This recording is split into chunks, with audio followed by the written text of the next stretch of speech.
So how the exchange of gases happen in human body? Students, see this diagram. See, this is a model of human body. You can see that here is the skeleton, the bones of our body. Okay, so students, firstly you see over here the red structure that you can see, the white bones, those are over it, the white bones over the red structure, this one. Okay, see this. So here a cage type structure is being formed, that is called the rib cage. The whole structure is called rib cage. Rib cage. This is very important structure, students. And students, the part that is in red, these are two organs. Those are called lungs. Lungs. We have two lungs in our body. One is this in the left side of the body and one is the right side. Two lungs. Okay. And rib cage protects the lungs, students, because lungs are delicate and can easily be damaged. That's why those are inside the rib cage. So the rib cage protects the lungs inside. And these lungs are the most important organ of the. So students, exchange of gases during respiration. So students, we have studied earlier that during respiration, exchange of gases happen in our body. We excrete carbon dioxide, you might remember, and we take in oxygen. So how does all this happen? That we are going to see. So students, firstly we will see how in human body this exchange of gases happen. Okay. And all the other big animals like in tigers, elephants, the system of exchange of gases they have, that is more or less same. Okay. So we don't need to see much about them if we study about humans. But in some animals like in fish, we have a complete different mechanism. We'll see that too. And in plants, how the exchange of gases occur, we will see that too. So students, before we proceed, we need to understand a term that is diffusion. In fact, you may have studied about this in your lower classes or you might have forgotten. So let me recap. We'll do an experiment to understand this. Suppose this beaker has water in it and we put in a drop of ink in this water. Okay. So pay attention, students. When we put in this ink, we have put in the ink in just a small part of the water. Okay. We just put in a drop of ink and that is also in the small part. Okay. But students, you can see if we wait a little bit, then the ink will get spread like this in broader area. And if we wait a little bit more, then the ink will get spread completely in the water. So you note, students, that we haven't spread the ink. The ink is being spread on its own. We just put in the ink in a small region and that got spread in larger area. And it got spread completely on its own. Okay. So the thing that is happening here, that is actually illustrating diffusion. See students, there is a phenomena in which that the things, those are in high concentration, move toward the things of low concentration. Move from high concentration toward the low concentration. Let me explain. At first, the ink is only in this part. The portion that I have circled in green, only in that part, that means the region is of high concentration for the ink. But in the other part, there is no ink, so that is in low concentration for the ink. Okay. And because things tend to move from high concentration to low concentration, that's why this ink will also try to do the same. And see, it will spread and occupy more space. Now this region over here is of high concentration and the outside region is of low concentration. So again, ink will move from high to low concentration and keep spreading like this. Okay. And it will keep spreading until it is mixed with all the water. So this phenomena of things of moving from high concentration to low concentration, that is known as diffusion. And this thing happens everywhere. I mean in a lot of cases. Like you see this photograph, this is a liquid of blue color. And we have put in some small particles of red color in it. So this region will be of high concentration for the presence of the particles. And this is low concentration. So these particles will try to move from high to low concentration. So it will move like this and it will spread in the whole liquid like over here. Okay. Then students, you may also see here that there is a membrane in between. A thin layer is there. Okay. This is so thin that the particles can cross this, like from here to here. See how is the concentration of the particles over here, students? High. And in this region, in the other side of the membrane, the concentration of the particles is low.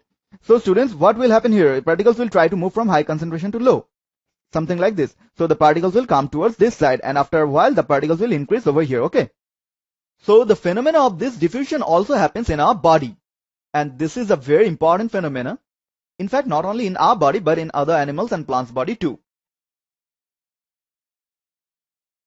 So how the exchange of gases happen in human body? Students, see this diagram. See, this is a model of human body.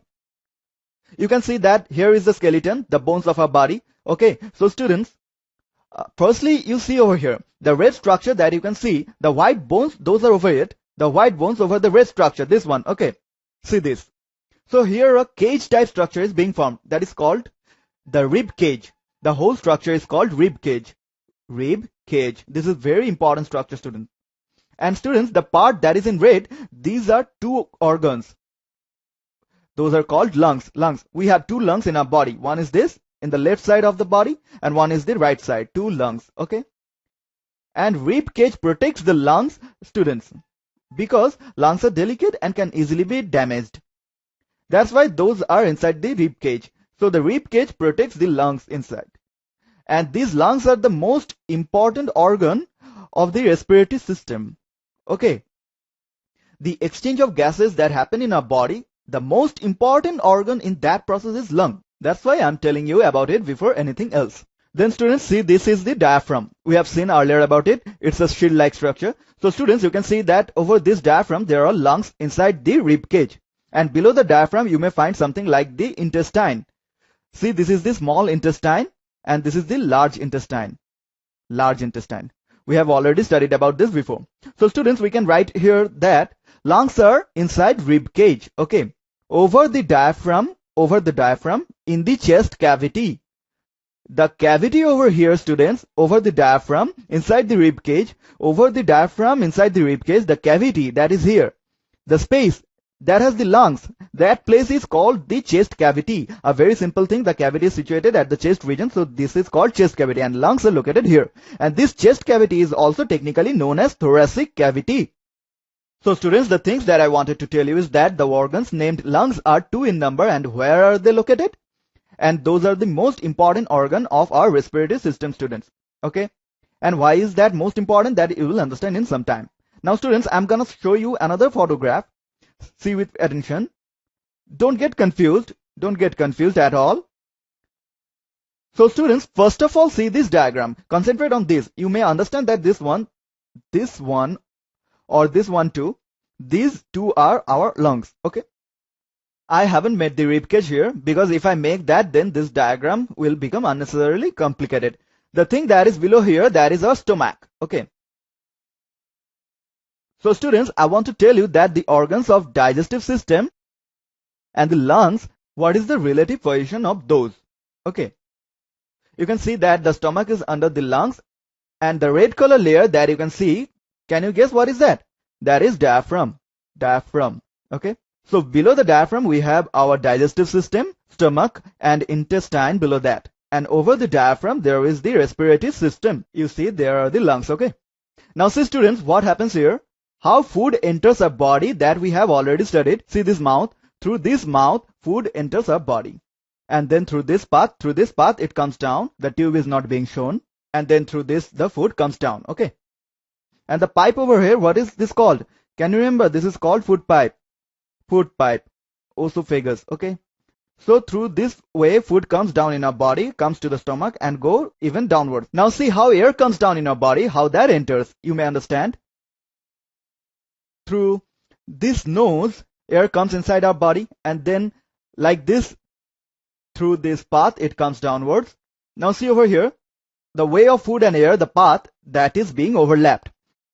Through the same path, food came down and through the same path, air is also coming down. But over here, air changes its path and through this tube, it goes down. And through this tube, it enters the lungs. Okay. So this is the path of air. It entered through the nose. The path of food and air is different. Air enters through nose and food through mouth. Then a little bit of their path overlaps, but eventually they come out from two different tubes. The tube over here, students, this tube, this one, through this, the air comes down. We call this windpipe. The pipe through which air is coming down, that is called windpipe, and the pipe through which food is coming down, that is called food pipe. So you look at this diagram carefully, you will understand that food and air, how both of those comes down in our body and how their related organs are placed in respect of each other. Okay. Now you concentrate on this diagram. I have only made organs related to respiratory system and not the stomach and all. Okay. See the lungs over here. See this one is the lung. This is the other one. And this is the tube through which air is coming to the lung. So what are the different parts of this that we are going to see? So students, see, I have labeled different parts over here. See, air enters through this path through our nose in our body, and this passage is called nostrils. The two holes that we can see from the outside in our nose, they are actually nostrils. And then this path continues forward, and here it is called nasal passage or cavity, through which air crosses and it comes down through this path and finally reaches the lungs. So all the in-between parts are labeled here. The part that is over here, that is called pharynx. Students, see, we have talked about that through the mouth food enters and then that goes to another pipe. So pharynx is the region where food and air both crosses. And then if you concentrate on air, then you see it crosses through this organ, and this organ is called larynx, which is also called sound box or voice box, students. The different types of voices that we can produce, the various talks we can do, that is achieved with the help of this. Here we are not going to study about this in detail because from the point of respiration, this is not an important thing, okay? So crossing this, the air comes downwards. The air comes downwards. The pipe-like structure over here, it's a very important part. This is called trachea, or it is also called windpipe. Please note the spelling. Then students, see, this trachea gets divided into two parts. One goes into this lung and other one into the other lung. And that is not been shown, as in both the cases the structures are same. So the two divisions that is created is called bronchus. Bronchus is singular form and its plural is bronchi, okay? As here are two tubes, so we will use the plural form more often, bronchi. And if we want to talk about only one tube, then we have to say bronchus. Okay, students? Then this bronchus, you can see it gets distributed into many small and thin tubes. It gets divided. And these thin tubes are called bronchioli. Bronchioles. If we talk about a lot of them, then bronchioles. Then students, a very important thing, the bronchioli finally comes to a bag-like structure. A bag-like structure, a slack-like structure, to a ball-like structure. And we call those small ball-like structures alveolus. Alveolus is singular and its plural is alveoli. To visualize this, let me show you a colored photograph. See students, the tube you can see here, this is actually bronchioli. And all these small balls you can see, they are actually alveoli. Alveoli is plural, okay? Students, I have made black and white diagram over here because if you are asked to make a diagram in exam, then you will also need to make something similar to this, isn't it? This is very good for understanding. Alveoli is very important, students. You may understand what happens is that air comes inside from this path through nostrils, nasal passage, pharynx, trachea, then bronchus, then bronchioli, and finally air comes to alveoli. That is the final destination for the air in this entire path. Air gets stored in these small bags. Okay. Then students, here we haven't talked about another structure that you can see, this structure over here. See this one.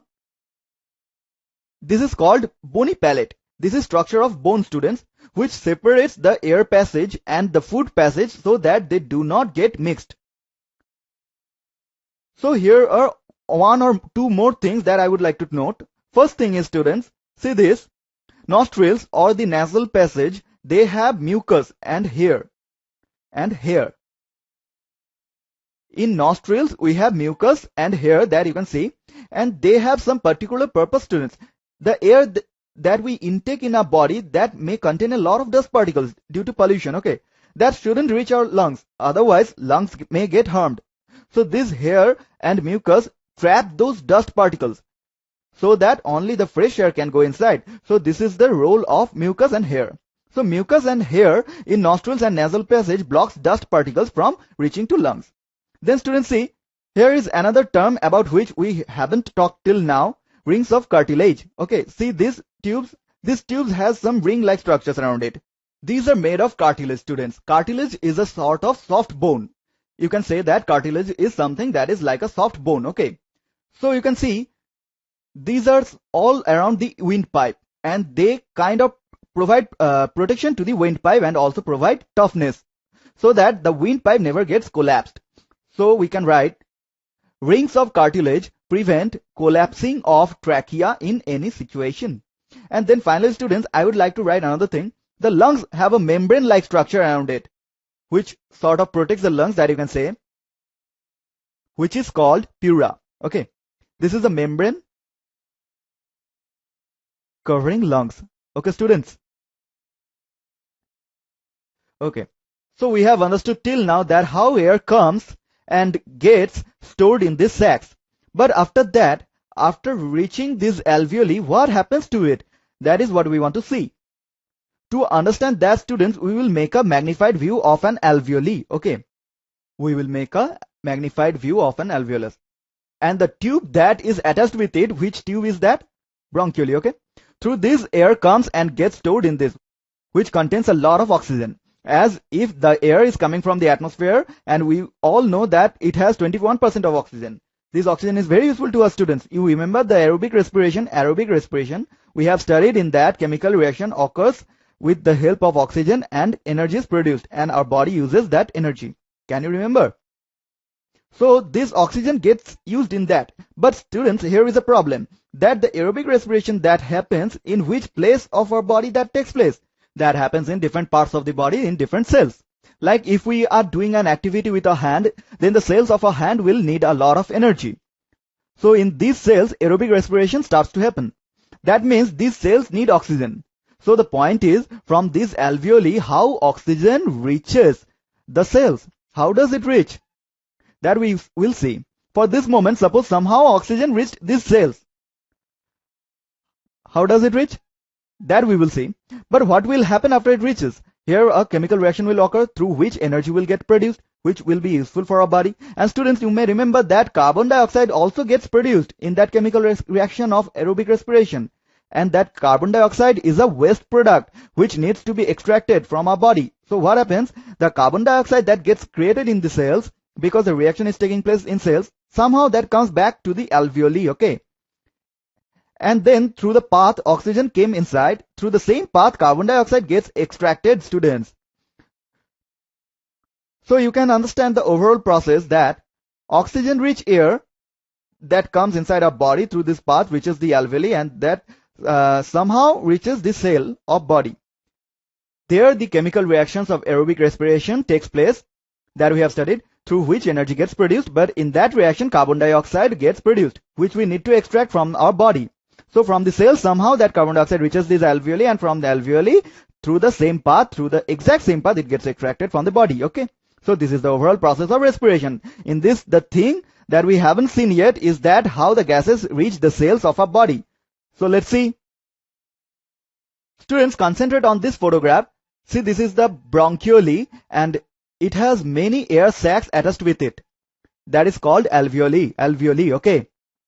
You can see, students, around it, there are a lot of thin tubes, and these thin tubes are called blood capillaries. Blood capillaries.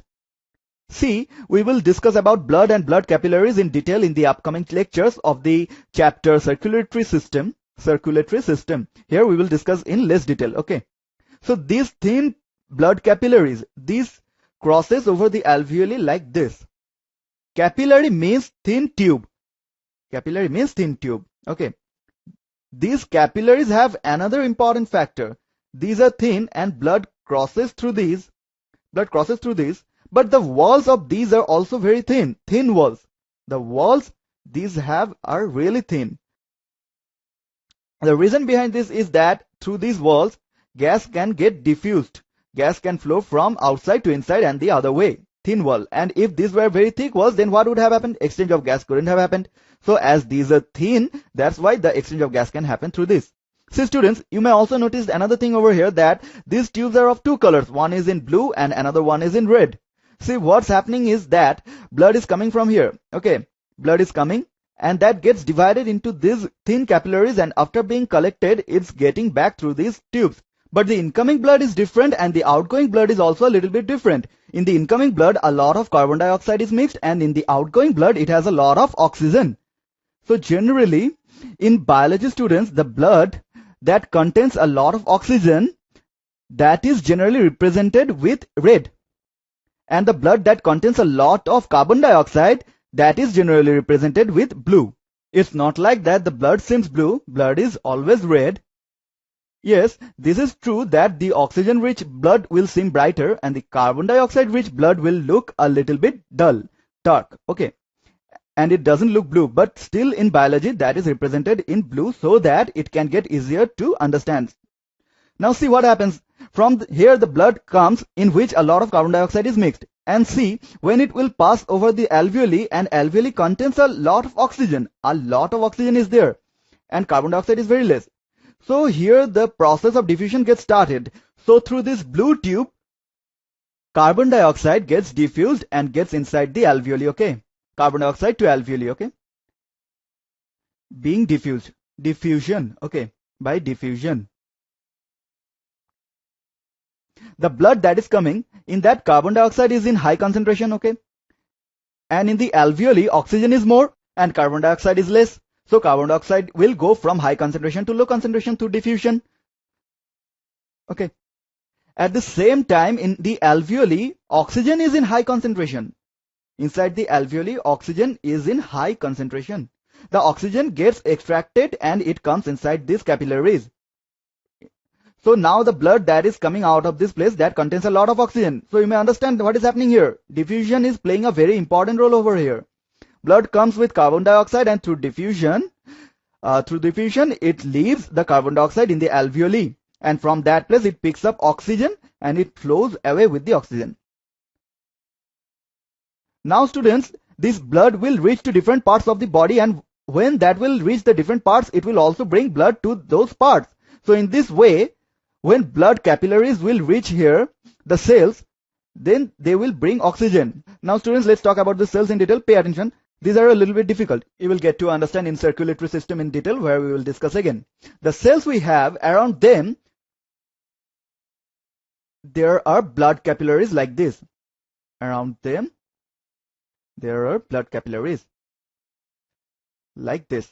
In a way, something like this. Now see students, what happens is that the blood over here that comes out with oxygen will go to different parts of the body. So it will come over here. It will bring oxygen with it. So you may understand what will happen. This oxygen will get diffused through the capillaries to the cells. So the cell gets oxygen. And because in the cell aerobic respiration is taking place, so carbon dioxide is being produced, and that will be in a lot of amount. That carbon dioxide gets diffused from cells to these capillaries, okay. So all these blood carrying tubes takes carbon dioxide and flows away through this. So students, you can understand how the whole mechanism is taking place. With the help of blood, transportation of gases is happening. From here, blood takes oxygen from alveoli and brings that oxygen to this cell in this way. In this way, and blood comes here. Here, blood gives oxygen to the cells and takes the carbon dioxide from there, okay.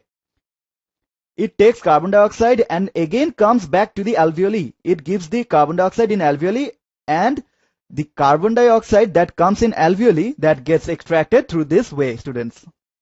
So you can understand how this transportation of gases is actually happening through blood, okay.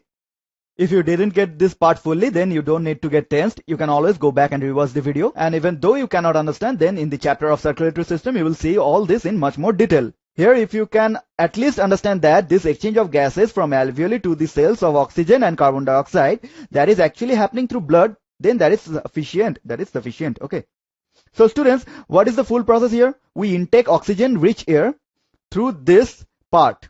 Through this part. The air comes inside and reaches the alveoli. And then with the help of blood, the oxygen it has reaches the cell. Okay. In the cells, aerobic respiration takes place and carbon dioxide gets produced and energy is also produced. That carbon dioxide then with the help of blood comes to alveoli and then gets extracted through this. So students, generally two terms are used here. Breathe in, for which the technical term is inhalation. Inhalation. And the second one is breathe out, for which the technical term is exhalation. Okay. So students, when we intake air, we intake the air, that is called breathe in, taking in, inhalation. And when we extract air from out of our body, that is called breathe out, extracting the air, exhalation. So students, why do we breathe in? To get oxygen, And why do we breathe out? To get rid of carbon dioxide.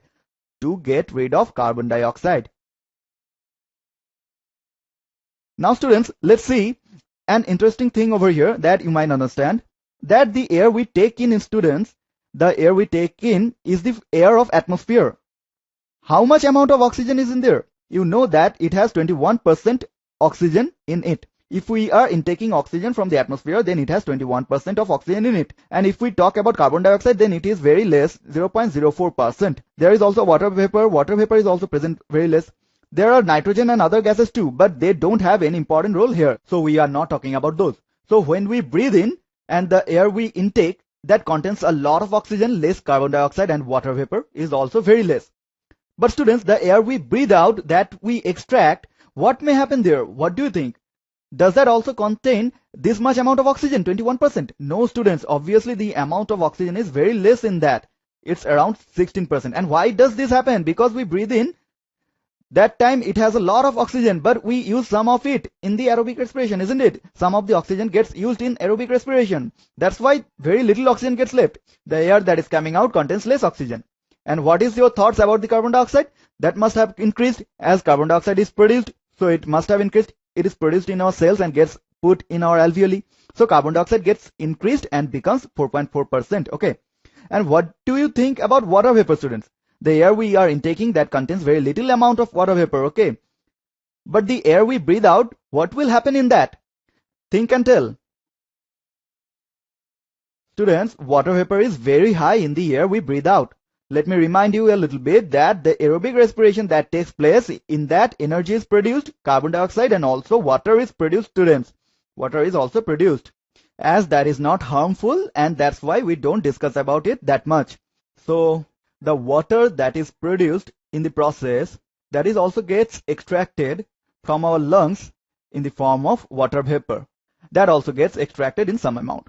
So the air that goes inside contains small amount of water, but in the aerobic respiration more water is formed, and from that some amount of water gets extracted with carbon dioxide through the same path. So the outgoing air, the air we breathe out, has lots of water vapor, students. So students, let's talk more about breathe in and breathe out. See, when you inhale, at that time the chest part of your body gets expanded and contracted. During the time of breathing in, that expands, and during the time of breathing out, that contracts. Suppose you do, I breathe in, I breathe out, I breathe in, and my body's chest region got expanded. Now I breathe out and my chest region got contracted. So what is going on in our body? That is what we want to look at. See, this diagram will explain the breathing situation, and this one will explain the other one. So students, you can see these are two lungs. This is the windpipe, and the thing here is actually the ribcage. Ribcage is also on the top, but I'm not making it because that will unnecessarily complicate the diagram. Now see at the bottom, the thing that is denoted in red is actually diaphragm. When air enters through this, when we breathe in, air enters at that time and that goes to the lungs, and lungs get filled with air. Lungs get filled with air. The alveoli, it has get filled with air and they get expanded and the lungs become bigger. Okay. And when we breathe out, students, that time the air gets extracted from the lungs and the air in the lungs become less and lungs become smaller, students. Can you see? So when we breathe in and takes in air, at that time lungs become expanded, and when we breathe out, the air gets extracted and the lungs become smaller. And with that, there are also other movements, you see. The lungs get expanded here and the diaphragm is below that. See, okay, see here and over here. The lungs will only expand here when the diaphragm will move downwards, right? Diaphragm moves downwards so that some space become available. And here the diaphragm moves upward as the lungs have already become smaller. So there is some empty space, okay? So when we breathe in and breathe out, at that time the movement of lungs occur in a way like this, and diaphragm shows some movements too. In fact, students, the ribcage also shows some movements. When we take in the air, when we breathe in, at that time ribcage moves slightly to the outside. When we breathe in air, at that time ribcage moves toward the outside and our chest gets expanded, okay? And the ribcage goes slightly upward to a little bit upward. So ribs move up, up and out. So our chest gets expanded, and when we breathe out, this ribcage goes inward toward the inside and also slightly to the bottom, okay? So our chest comes back, our ribs move down and inwards. So in this way, when we breathe in and breathe out, all the things that are inside the chest cavity, the things that are inside the thoracic cavity, those show movements. Then students, we can see another thing over here, rate of breathing. What is the meaning of rate of breathing, students? We are inhaling the air and then exhaling it out. In 1 minute, students, we do this around 15 to 18 times normally. Okay, that means in 1 minute we take in air approximately around 15 times and we exhale the air around 15 times. So that is called the rate of breathing. But students, if we are doing some physical activity like running, dancing, or exercising, any kind of physical activity, okay, at that time the rate of breathing increases. Okay, that means we start breathing in very fast. As you may have experienced before, if we run fast, then we breathe very vigorously because we keep taking in and out the air very fast. The breathing rate gets increased, students. And why does that increase? You may understand. Because when we are taking in the air, at that time oxygen is going in our body, and with that oxygen aerobic respiration will occur and we will get energy. With that oxygen aerobic respiration will occur and we will get energy. When we are doing any physical activity, at that time we need much more energy. And for more energy, more aerobic respiration should happen. And for that, the need of oxygen gets increased in our body. Okay. That's why we start to breathe very fast so that our body gets more oxygen. And it should get more oxygen so that more aerobic respiration can occur. And the production of energy is more. So whenever physical activity starts, students, breathing rate also increases. And sometimes anaerobic respiration also gets started. That we have studied earlier. So students, now let's talk about the alveoli in detail. See, alveoli are very small in size, but the important point is they are of many numbers. There are millions of alveoli in one human body. And let me tell you one interesting thing. Suppose this is an alveoli which I have cut, and the membrane I get from this, I have made a sheet with that. And the total amount of alveoli in the two lungs combined, I cut all of them and made a sheet like this, and I stitched them all together, all in one. So do you know, students, it will then make a huge sheet. A real huge one, near about the size of a tennis court or the size of a badminton court. You may have seen that tennis or badminton courts are significantly large, and these will form that huge of a sheet, and that area will be approximately 80 square meters, students, the surface area. In fact, let me give you more idea about it. So students, see this diagram. The sheet that we have made from the alveoli, that is this, and this is a gentleman. So see, in comparison of the size of a man, how large the sheet is. It's pretty huge, right?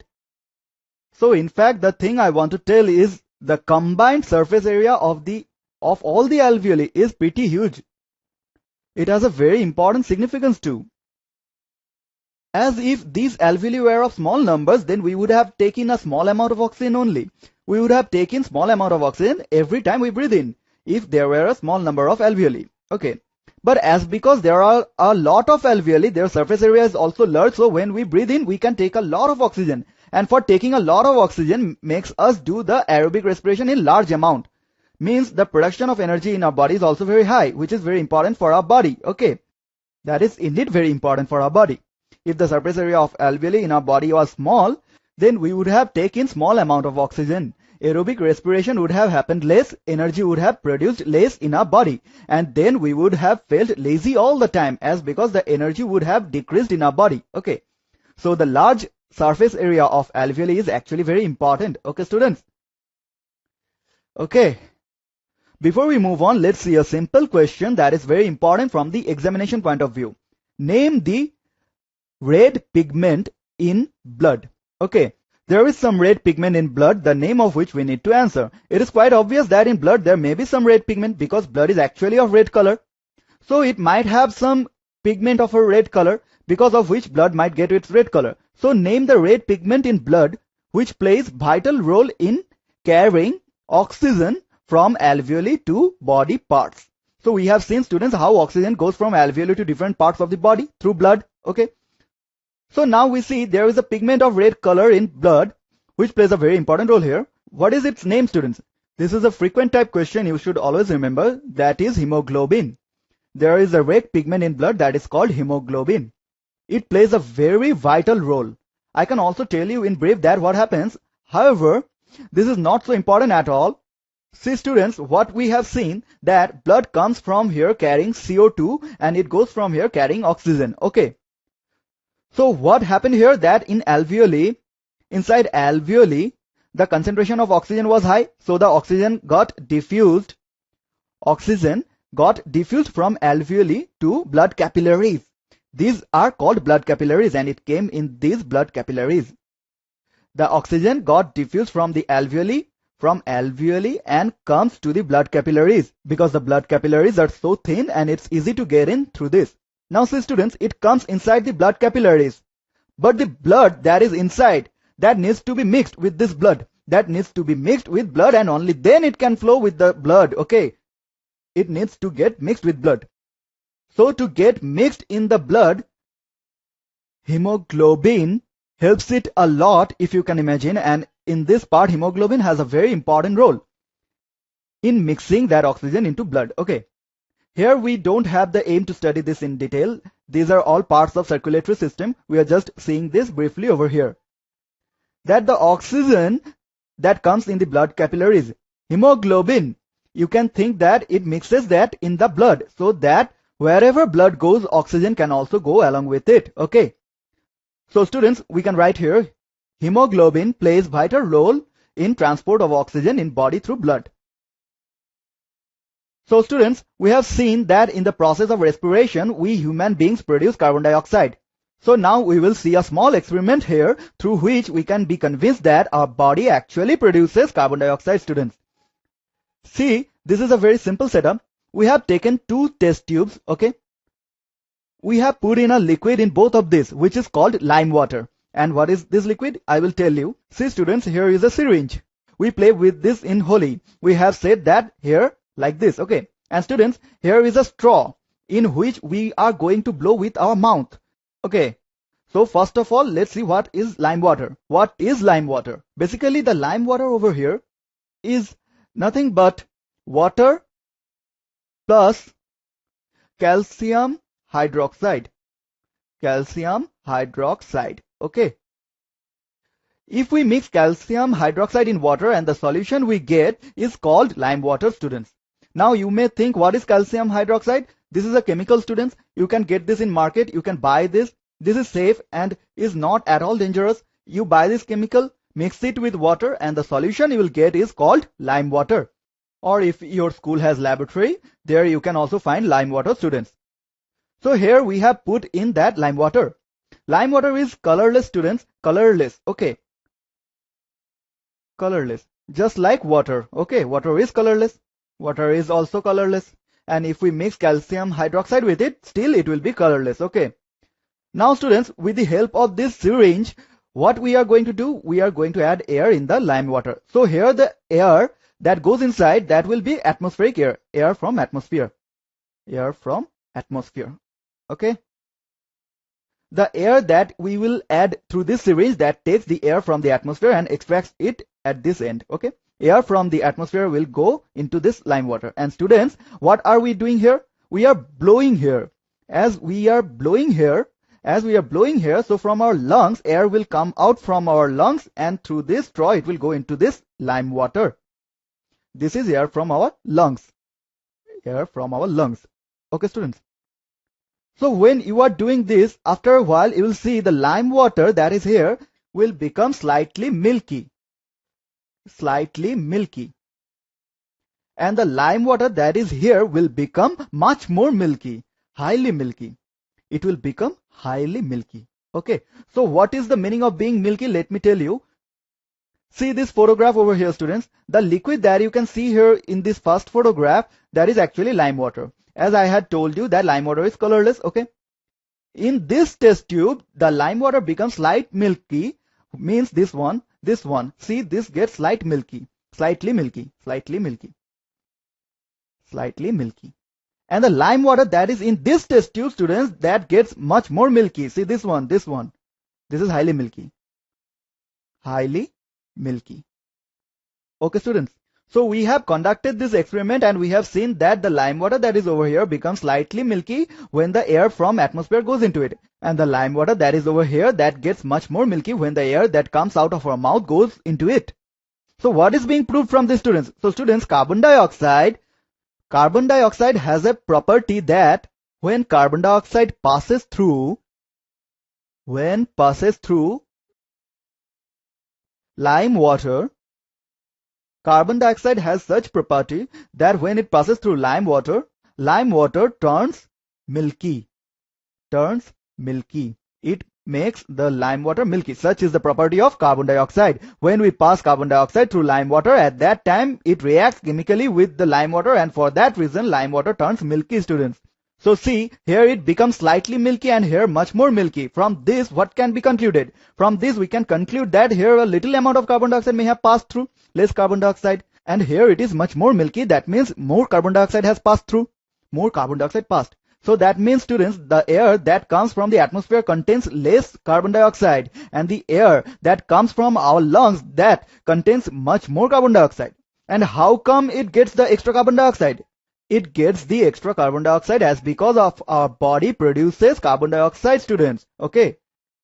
So the air that comes from our lungs has more carbon dioxide, and for that reason more carbon dioxide goes into this lime water and it becomes more milky, students. Okay. So it is proved from this experiment that our body produces carbon dioxide.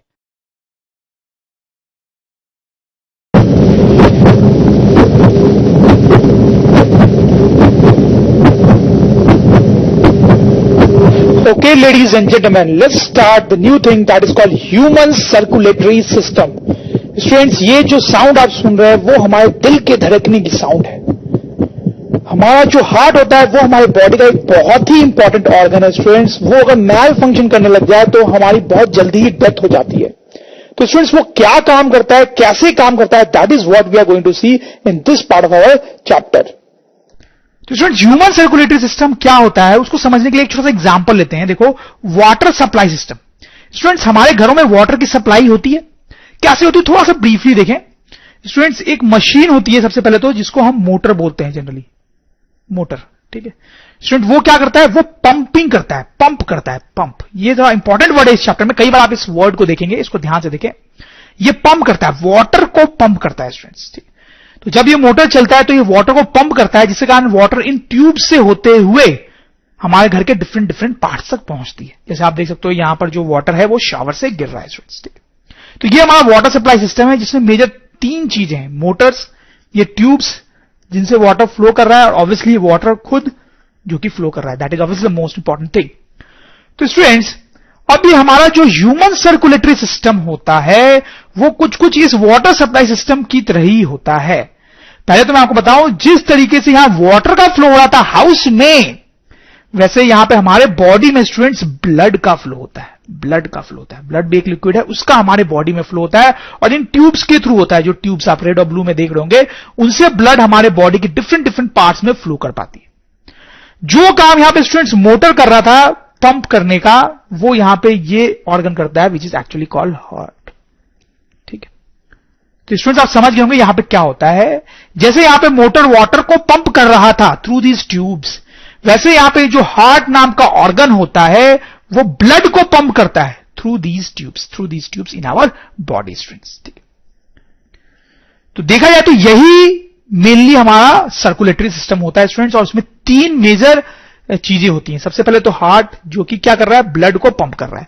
फिर दूसरा students क्या है, blood itself, जो different body parts में flow कर रही है. And the third thing is blood vessels. Blood vessels ये ट्यूब्स हैं स्टूडेंट जिनमें ब्लड फ्लो कर रही है. और मैं आपको बताऊं कि ब्लड वेसल्स जो होते हैं स्टूडेंट्स वो 3 तरीके के होते हैं. Arteries, veins and capillaries. तीनों आप याद कर लें कि ब्लड वेसल्स कितने तरीके की होती हैं, आर्टरीज, वेन्स एंड कैपिलरीज. अब ये तीनों टाइप की जो ट्यूब्स हैं वो कैसे एक दूसरे से अलग होती है वो हम थोड़ी देर बाद समझेंगे स्टूडेंट्स. बट एक ओवरऑल पिक्चर आपको क्लियर हो गई होगी कि ह्यूमन सर्कुलेटरी सिस्टम में हम क्या पढ़ने वाले हैं स्टूडेंट्स. हम यही डिटेल में हम देखने वाले हैं कि ये हार्ट कैसे पंप करता है ब्लड को, और ब्लड किस तरीके से बॉडी के डिफरेंट पार्ट तक पहुंच पाती है, और पहुंच के क्या क्या करती है. Those are the things which we are going to study. तो स्टूडेंट्स, हम थोड़ा सा हार्ट के बारे में डिटेल में देखते हैं. थोड़ा हार्ट हमारे बॉडी का बहुत ही इंपॉर्टेंट ऑर्गन है और सर्कुलेटरी सिस्टम की तो जान है. स्टूडेंट्स, ये फोटोग्राफ आप देखेंगे तो आपको बड़ा इंटरेस्टिंग लगेगा और आपको समझ में आएगा कि एक्चुअली हार्ट हमारे बॉडी में कहां पर लोकेटेड है स्टूडेंट्स. ठीक है, और उसके साइज का भी आपको थोड़ा आइडिया लग रहा होगा. इनफैक्ट आपको साइज का अगर आइडिया लेना है स्टूडेंट्स, तो आप इस फोटोग्राफ को देखें. ये एक ह्यूमन हार्ट को बॉडी से निकाल के डॉक्टर जो है वो अपने हाथ में रख रखा है. तो इससे आपको आइडिया लग रहा होगा कि हार्ट कितना बड़ा होता है स्टूडेंट्स। जनरली बुक्स में आपको लिखा हुआ मिलेगा कि हार्ट का जो साइज होता है वो फिस्ट के बराबर होता है। फिस्ट मतलब मुट्ठी, हमारे मुट्ठी के बराबर होता है। इनफैक्ट स्टूडेंट्स इस फोटोग्राफ से आप हार्ट का शेप भी समझ सकते हैं कैसा होता है। आप देख सकते हैं कि कुछ ट्रायंगुलर शेप होता है हार्ट का, ट्रायंगुलर। ठीक, नेक्स्ट स्टूडेंट्स हमें इस फोटोग्राफ पे कंसेंट्रेट करना चाहिए, इससे हमें और बहुत डिटेल चीजें पता चलेगी। देखो स्टूडेंट्स हमें पता चल रहा है कि जो हार्ट है वो चेस्ट कैविटी में लोकेटेड है, चेस्ट कैविटी में, थोरैसिक कैविटी, थोरैसिक कैविटी या चेस्ट कैविटी में लोकेटेड है, inside rib cage, inside rib cage. ठीक है स्टूडेंट्स, रिब केज के अंदर क्यों है स्टूडेंट्स वो? क्योंकि हार्ट जो है वो डेलिकेट होता है, उसको प्रोटेक्शन की जरूरत है, तो रिब केज उसको प्रोटेक्ट करते हैं स्टूडेंट्स। फिर स्टूडेंट्स आप देखें कि हमने यहां पे पढ़ाई है कि यहां पे लंग्स होते हैं, 2 लंग्स होते हैं हमारे। तो स्टूडेंट्स हम समझ सकते हैं कि हार्ट जो है वो लंग्स के बीच में होता है और नीचे ये डायफ्राम है। तो हार्ट लंग्स के बीच में होता है, डायफ्राम के ऊपर होता है। और प्लीज नोट स्टूडेंट्स कि हार्ट जो है वो चेस्ट के सेंटर में होता है, सेंटर में। ठीक है, सेंटर में। देखो इस पॉइंट को मैं क्यों एम्फेसाइज कर रहा हूं स्टूडेंट्स, क्योंकि generally day to day life में ऐसा सोचते हैं कि हार्ट जो होता है वो बॉडी के लेफ्ट पार्ट में, चेस्ट के लेफ्ट पार्ट में सिचुएटेड होता है, जबकि स्टूडेंट्स ऐसा नहीं है। अब देखिए हार्ट जो है वो सेंटर में सिचुएटेड है। हाँ, हमें फील वो लेफ्ट में होता है, लेकिन एक्चुअली वो सेंटर में होता है। तो आप सोचोगे यार जब सेंटर में होता है तो फील लेफ्ट में क्यों होता है? तो उसके 2 रीजंस होते हैं स्टूडेंट्स। देखो एक रीजन तो स्टूडेंट्स ये होता है कि आप देखिए हार्ट भले सेंटर में है, लेकिन उसका थोड़ा सा पार्ट जो है, थोड़ा सा पार्ट वो एक्चुअली लेफ्ट की तरफ टिल्टेड है, लेफ्ट की तरफ टिल्टेड है।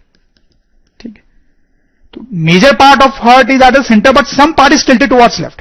तो एक तो ये कारण है कि वो लेफ्ट में फील होता है हमें। इनफैक्ट एक और इंपॉर्टेंट कारण है students which is a stronger reason, लेकिन उसके बारे में हम थोड़ी देर बाद ही समझ पाएंगे स्टूडेंट्स। ठीक, बट बेसिकली मैं आपको यहां पे बताना चाह रहा था कि हार्ट जो है वो सेंटर में लोकेटेड होता है, बॉडी के सेंटर में, चेस्ट के सेंटर पे, लेफ्ट में बस थोड़ा सा टिल्टेड होता है। तो स्टूडेंट्स हार्ट के अगर लोकेशन के बारे में बात करना हो तो हम बोल सकते हैं थोड़े से कैविटी में, inside rib cage, between lungs, above diaphragm. ठीक है, दूसरा सेंटर ऑफ चेस्ट कैविटी या thoracic cavity, tilted towards left. ठीक है स्टूडेंट्स, हम देखना चाहते हैं स्टूडेंट्स कि हार्ट के अंदर क्या है। सपोज को इस हार्ट को हम काटते हैं तो इसके अंदर हमें क्या चीजें दिखाई देंगी, that is actually very important. ठीक है, कि हार्ट के अंदर क्या है स्टूडेंट्स। तो देखिए students, anatomy of the heart, heart को अगर बीच से काटा जाए तो उसके अंदर कुछ ऐसा स्ट्रक्चर हमें दिखाई देता है स्टूडेंट्स। क्या ये स्ट्रक्चर है? We'll just have a look. सबसे पहले तो आप देखें स्टूडेंट्स कि बाहर जो हार्ट के वो मसल्स दिखाई देते हैं हमें, मसल्स। जैसे मैं पिछली साइड पे जा रहा हूं, देखिए हार्ट बाहर से आपको मस्कुलर दिखाई दे रहा है, मस्कुलर। तो ऑब्वियसली हार्ट की जो वॉल्स है वो मसल्स की बनी हुई होती हैं और वो कार्डियक मसल्स की बनी होती हैं। मसल्स के बारे में हमने लोअर क्लासेस में पढ़ा है कि मसल्स जो होते हैं हमारे बॉडी में कई तरीके के होते हैं। कार्डियक मसल भी एक तरीके का मसल होता है। हार्ट जो है वो इसी मसल से बना होता है। कार्डियक का मतलब ही होता है something related to heart. Cardiac muscle मतलब वो मसल जिससे हार्ट बना होता है। ठीक, थोड़ा अलग टाइप का मसल होता है क्योंकि हार्ट को बहुत अलग टाइप के काम करने पड़ते हैं compare to rest of the organs of the body. कैसे काम होता है हम देखेंगे ही। फिर स्टूडेंट्स यहां पे मोस्ट इंपॉर्टेंट चीज जो है वो आप देखें कि यहां पर एक चेंबर दिखाई दे रहा है आपको, एक होल दिखाई दे रहा होगा, यहां पर एक होल दिखाई दे रहा होगा, आप ध्यान दें, चेंबर, यहां पर एक चेंबर या होल दिखाई दे रहा होगा और यहां पर एक चेंबर और होल दिखाई दे रहा होगा। तो these 4 chambers are actually very important. These 4 chambers are actually very important. इनको बोलते हैं 4 chambers. 4 chambers of heart.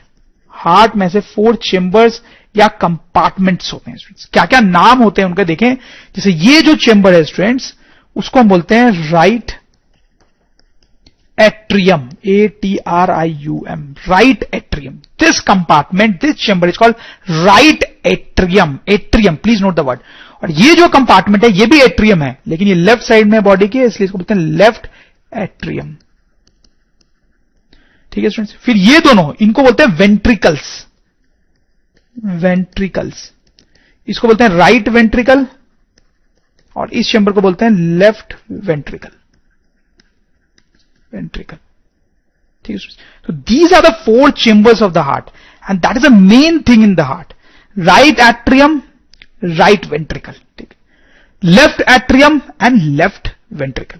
अब इन चेंबर्स का क्या इंपॉर्टेंस है वो तो हम देखेंगे स्टूडेंट्स।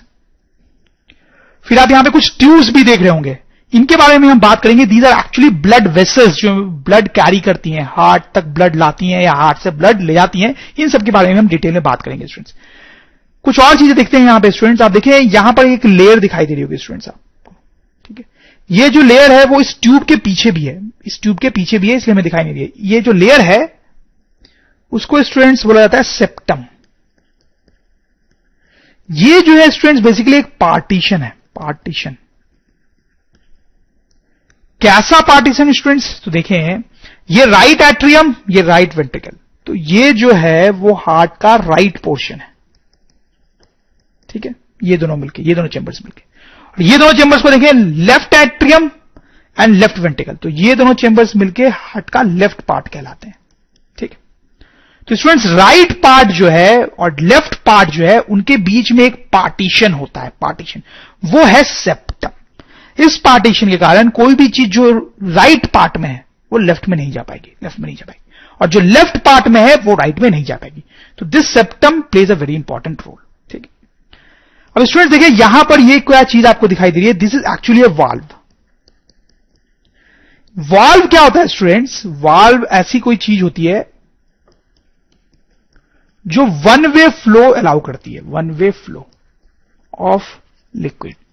वो किसी लिक्विड या गैस का वन वे फ्लो अलाउड करती है। जैसे मतलब यहां पर अगर ब्लड है स्टूडेंट्स,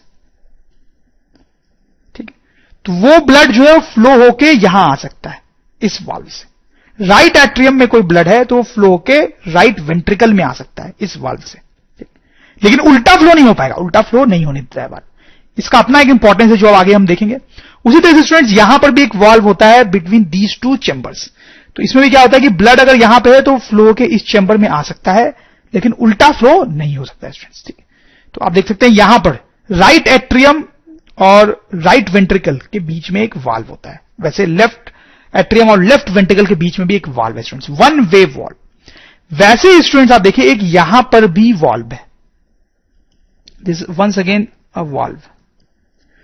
ये वाल्व भी क्या करता है students? One way flow blood का अलाउ करता है। मतलब ये जो राइट वेंट्रिकल है उससे इस ट्यूब में ब्लड को जाने दे सकता है वो, लेकिन उल्टा फ्लो नहीं होने देगा, ठीक है। वैसे स्टूडेंट्स एक और वाल्व होता है, आपको ध्यान से देखना पड़ेगा कि ये जो लेफ्ट वेंट्रिकल है उसमें यहां पर एक वाल्व होता है जो इस ट्यूब में, ये जो रेड रंग की आपको ट्यूब दिख रही है, पूरी नहीं दिख रही है क्योंकि ये पीछे है ब्लू वाले ट्यूब के, उसमें खुलता है वो वाल्व। वो भी one way flow of blood allow करता है कुछ इस डायरेक्शन में, ठीक है, इस चेंबर से इस ट्यूब में, ठीक। तो इस तरह से ये चार वाल्व्स होते हैं। इनका क्या रोल है वील सी दैट। तो स्टूडेंट्स हमने हार्ट के कुछ मेजर पोर्शंस देखे, और भी चीजें हम बाद में देखेंगे। क्या मेजर पोर्शंस देखेंगे? 4 चेंबर्स होते हैं हार्ट में, ठीक है। उनका नाम देख लिया, right atrium, right ventricle, left atrium, left ventricle. फिर स्टूडेंट्स हमने देखा कि राइट और लेफ्ट पार्ट जो है हार्ट का उनके बीच में सेपरेशन है, दैट इज कॉल्ड सेप्टम। फिर यहां पर एक वाल्व था, यहां पर एक वाल्व था, और 2 वाल्व्स और थे जो मैंने आपको बताया स्टूडेंट्स। एक और चीज होती है स्टूडेंट्स, हालांकि वो बहुत ज्यादा इंपॉर्टेंट नहीं होती है, हार्ट के चारों तरफ, ठीक है, चारों तरफ इस तरीके से एक कोटिंग होती है चारों तरफ, ठीक है, एक लेयर होती है जिसको बोलते हैं पेरिकार्डियम।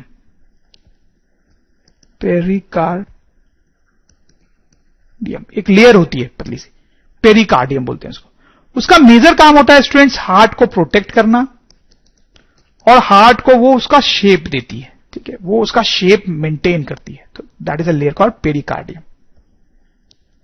फिर स्टूडेंट्स जैसे मैंने आपको पहले बोला भी कि ये जो ट्यूब्स होती हैं जो आप ब्लू और रेड में देख पा रहे हैं वो भी बड़ी इंपॉर्टेंट होती है, उनका भी कुछ कुछ नाम है, लेकिन इसके बारे में हम थोड़ी देर बाद पढ़ेंगे। ये ट्यूब्स करती क्या होंगी ये तो आप समझ रहे होंगे। इनके थ्रू ब्लड जो है वो हार्ट में आता होगा या हार्ट से जाता होगा। स्टूडेंट्स जाने से पहले सेप्टम के बारे में थोड़ा सा लिख लेते हैं कि separates right and left heart, ठीक है, राइट और लेफ्ट पार्ट को वो अलग अलग करती है। तो स्टूडेंट्स अब हम एक बहुत ही इंपॉर्टेंट चीज देखेंगे, that is called blood circulation, कि ये जो हार्ट है वो हमारे पूरे बॉडी में ब्लड कैसे भेजता है। बट उसको जानने से पहले स्टूडेंट्स इन दोनों बॉटल्स पे आप ध्यान दें, दोनों में ब्लड है बट उसके कलर में डिफरेंस दिख रहा होगा स्टूडेंट्स आपको। इसमें जो ब्लड है वो डार्क है, थोड़ा सा डार्क रेड है, और इसमें ब्राइट रेड है। ऐसा क्यों स्टूडेंट्स? क्योंकि स्टूडेंट्स इस ब्लड में ऑक्सीजन गैस मिक्स्ड है और इसमें कार्बन डाइऑक्साइड। रेस्पिरेशन के बारे में हमने पढ़ा है थोड़ा सा स्टूडेंट्स, तो वहां पे हमने देखा था कि ब्लड में ऑक्सीजन भी मिक्स हो सकती है और कार्बन डाइऑक्साइड भी। ठीक, तो दोनों के मिक्स होने से कलर पे ये फर्क पड़ता है स्टूडेंट्स। ये वाला जो ब्लड होता है स्टूडेंट्स उसको बोलते हैं ऑक्सीजनेटेड ब्लड। ऑक्सीजनेटेड ब्लड, ठीक है, you have to remember this term. Oxygenated blood मतलब ऐसा ब्लड जिसमें ऑक्सीजन मिक्स है, और इसको बोलते हैं students deoxygenated. Deoxygenated blood, deoxygenated blood मतलब ऐसा ब्लड जिसमें कार्बन डाइऑक्साइड मिक्स्ड है। अब स्टूडेंट्स क्या होता है कि बायोलॉजी में ये वाला जो ब्लड होता है उसको हम डायग्राम्स में रेड कलर से डिनोट करते हैं, लेकिन ये वाला जो ब्लड होता है स्टूडेंट्स उसको हम ब्लू कलर से डिनोट करते हैं। तो उससे काफी कंफ्यूजन हो जाता है स्टूडेंट्स को, उनको लगने लगता है कि कहीं डीऑक्सीजनेटेड ब्लड ब्लू ही तो नहीं होता है। नहीं, वो भी रेड ही होता है, बस थोड़ा डार्क होता है। बट क्लैरिटी के लिए, डायग्राम में क्लैरिटी रहे और हमें समझने में आसानी हो, इसलिए इसको रिप्रेजेंट करने के लिए ब्लू कलर का यूज करते हैं और इसके लिए रेड। तो just keep this small thing in mind. आइए देखते हैं ब्लड सर्कुलेशन कैसे होता है हमारे बॉडी में स्टूडेंट्स। देखो स्टूडेंट, सबसे पहले मैं यहां पे एक बॉक्स बना रहा हूं, प्लीज सी दिस केयरफुली। इस बॉक्स से हम अपने हार्ट को रिप्रेजेंट कर रहे हैं। हालांकि हमने देखा है कि हार्ट जो होता है वो ट्रायंगुलर होता है, बट यहां पे हम एग्जैक्ट शेप नहीं बना रहे, बस हार्ट को रिप्रेजेंट करना चाह रहे हैं। और ये सेप्टम जो हार्ट को राइट और लेफ्ट पोर्शन में डिवाइड करता है, और फिर हमने देखा है कि हार्ट के 4 चेंबर्स होते हैं, तो ये हमने 4 चेंबर्स बना दिए स्टूडेंट्स। ये क्या है, नाम बता सकते हो? Right atrium. ये क्या है? Right ventricle. ये लेफ्ट एट्रियम और ये लेफ्ट वेंट्रिकल। ठीक है, तो ये स्टूडेंट्स हमारे 4 चेंबर्स हैं हार्ट के। और स्टूडेंट्स मैंने आपको ये बताया था कि राइट एट्रियम और राइट वेंट्रिकल के बीच में एक वाल्व होता है जो 1 वे फ्लो अलाउ करवाता है ब्लड का। ठीक है, जिसमें ब्लड 1 वे फ्लो कर सकता है, इस तरीके से उल्टे डायरेक्शन फ्लो नहीं कर सकता है। वैसे यहां पर भी एक वाल्व है जिसे ब्लड 1 वे फ्लो कर सकता है, उल्टा फ्लो नहीं कर सकता है। 2 और वाल्व्स भी थे स्टूडेंट्स, बट उनके बारे में यहां डिस्कस करना ज्यादा यूजफुल नहीं है, तो अभी हम उसके बारे में बात नहीं करेंगे। चलो स्टूडेंट्स, अब हम बात करते हैं लंग्स की। तो लंग्स की ज्यादा बात तो हम रेस्पिरेटरी सिस्टम में करते हैं स्टूडेंट्स, लेकिन सर्कुलेशन में भी लंग्स का एक अपना ही इंपॉर्टेंट रोल है जो हम देखेंगे। तो लंग्स हमने यहां पर रिप्रेजेंट किया। हालांकि लंग्स हार्ट के ऊपर नहीं होता है, हमें तो पता है कि हार्ट के साइड्स में होता है लंग, यहां पे एक लंग होता है, यहां पे एक लंग होता है, बट हम सिर्फ रिप्रेजेंट कर रहे हैं उसको ऊपर बना के। ठीक है, फिर स्टूडेंट्स अब हमारे बॉडी के जो डिफरेंट पार्ट्स होते हैं, डिफरेंट ऑर्गन्स होते हैं, जैसे स्टमक हो गया, इंटेस्टाइन हो गया, ब्रेन हो गया, लेग्स, किडनी, हैंड्स, ये सब जो हो गए, उनको हम एक सिंगल बॉक्स से, उन सबको एक सिंगल बॉक्स से यहां पर रिप्रेजेंट कर रहे हैं। बॉडी पार्ट्स या बॉडी ऑर्गन्स, उन सबको एक साथ ही हम रिप्रेजेंट कर रहे हैं यहां पे बॉक्स से। ठीक है, अब देखो स्टूडेंट्स क्या होता है, ब्लड का फ्लो हमारे बॉडी में कैसे होता है, लेट मी टेल यू। ये जो लेफ्ट एट्रियम है स्टूडेंट्स, आप उस पर ध्यान दें। लेफ्ट एट्रियम से ब्लड निकलता है और ये ऑक्सीजनेटेड ब्लड निकलता है, मतलब उसमें ऑक्सीजन मिक्स्ड होता है। लेफ्ट एट्रियम से ऑक्सीजनेटेड ब्लड निकलता है और वो हमारे बॉडी के डिफरेंट पार्ट्स में जाता है। कैसे बॉडी के डिफरेंट पार्ट्स में जाता है स्टूडेंट्स? वो फोटोग्राफ्स मैंने आपको दिखाई दी जिसमें ब्लड की ट्यूब्स थी, ब्लड वेसल्स, उनके हेल्प से बॉडी के डिफरेंट पार्ट्स में जाता है। ठीक है, ऑक्सीजनेटेड ब्लड। फिर स्टूडेंट्स थोड़ा रेस्पिरेशन वाला चैप्टर आपको याद करने की जरूरत है। जब ये ऑक्सीजनेटेड ब्लड ऑक्सीजन लेके बॉडी के डिफरेंट पार्ट्स में जाएगा, तो क्या होगा स्टूडेंट्स कि उन बॉडी के डिफरेंट पार्ट्स में एरोबिक रेस्पिरेशन होगा। एरोबिक रेस्पिरेशन में क्या होता है स्टूडेंट्स? एरोबिक रेस्पिरेशन में ऑक्सीजन का यूज किया जाता है एनर्जी प्रोड्यूस करने के लिए, और जब वेस्ट प्रोडक्ट उसमें कार्बन डाइऑक्साइड बनता है। शायद आपको याद आ रहा होगा स्टूडेंट्स। ठीक, तो हमारे बॉडी के डिफरेंट पार्ट्स में ये ब्लड ऑक्सीजन लेके आता है, वो ऑक्सीजन यहां पे एरोबिक रेस्पिरेशन में यूज हो जाता है और यहां पे कार्बन डाइऑक्साइड प्रोड्यूस होता है स्टूडेंट्स, वो ब्लड में मिक्स हो जाता है। मतलब यहां से अब जो ब्लड निकलता है स्टूडेंट्स, उसमें क्या होगा? कार्बन डाइऑक्साइड, वो डीऑक्सीजनेटेड ब्लड होता है। अब वो ब्लड यहां से स्टूडेंट्स निकल के देखो कहां जाता है, वो जाता है राइट एट्रियम में। राइट एट्रियम में एंटर करता है वो ब्लड।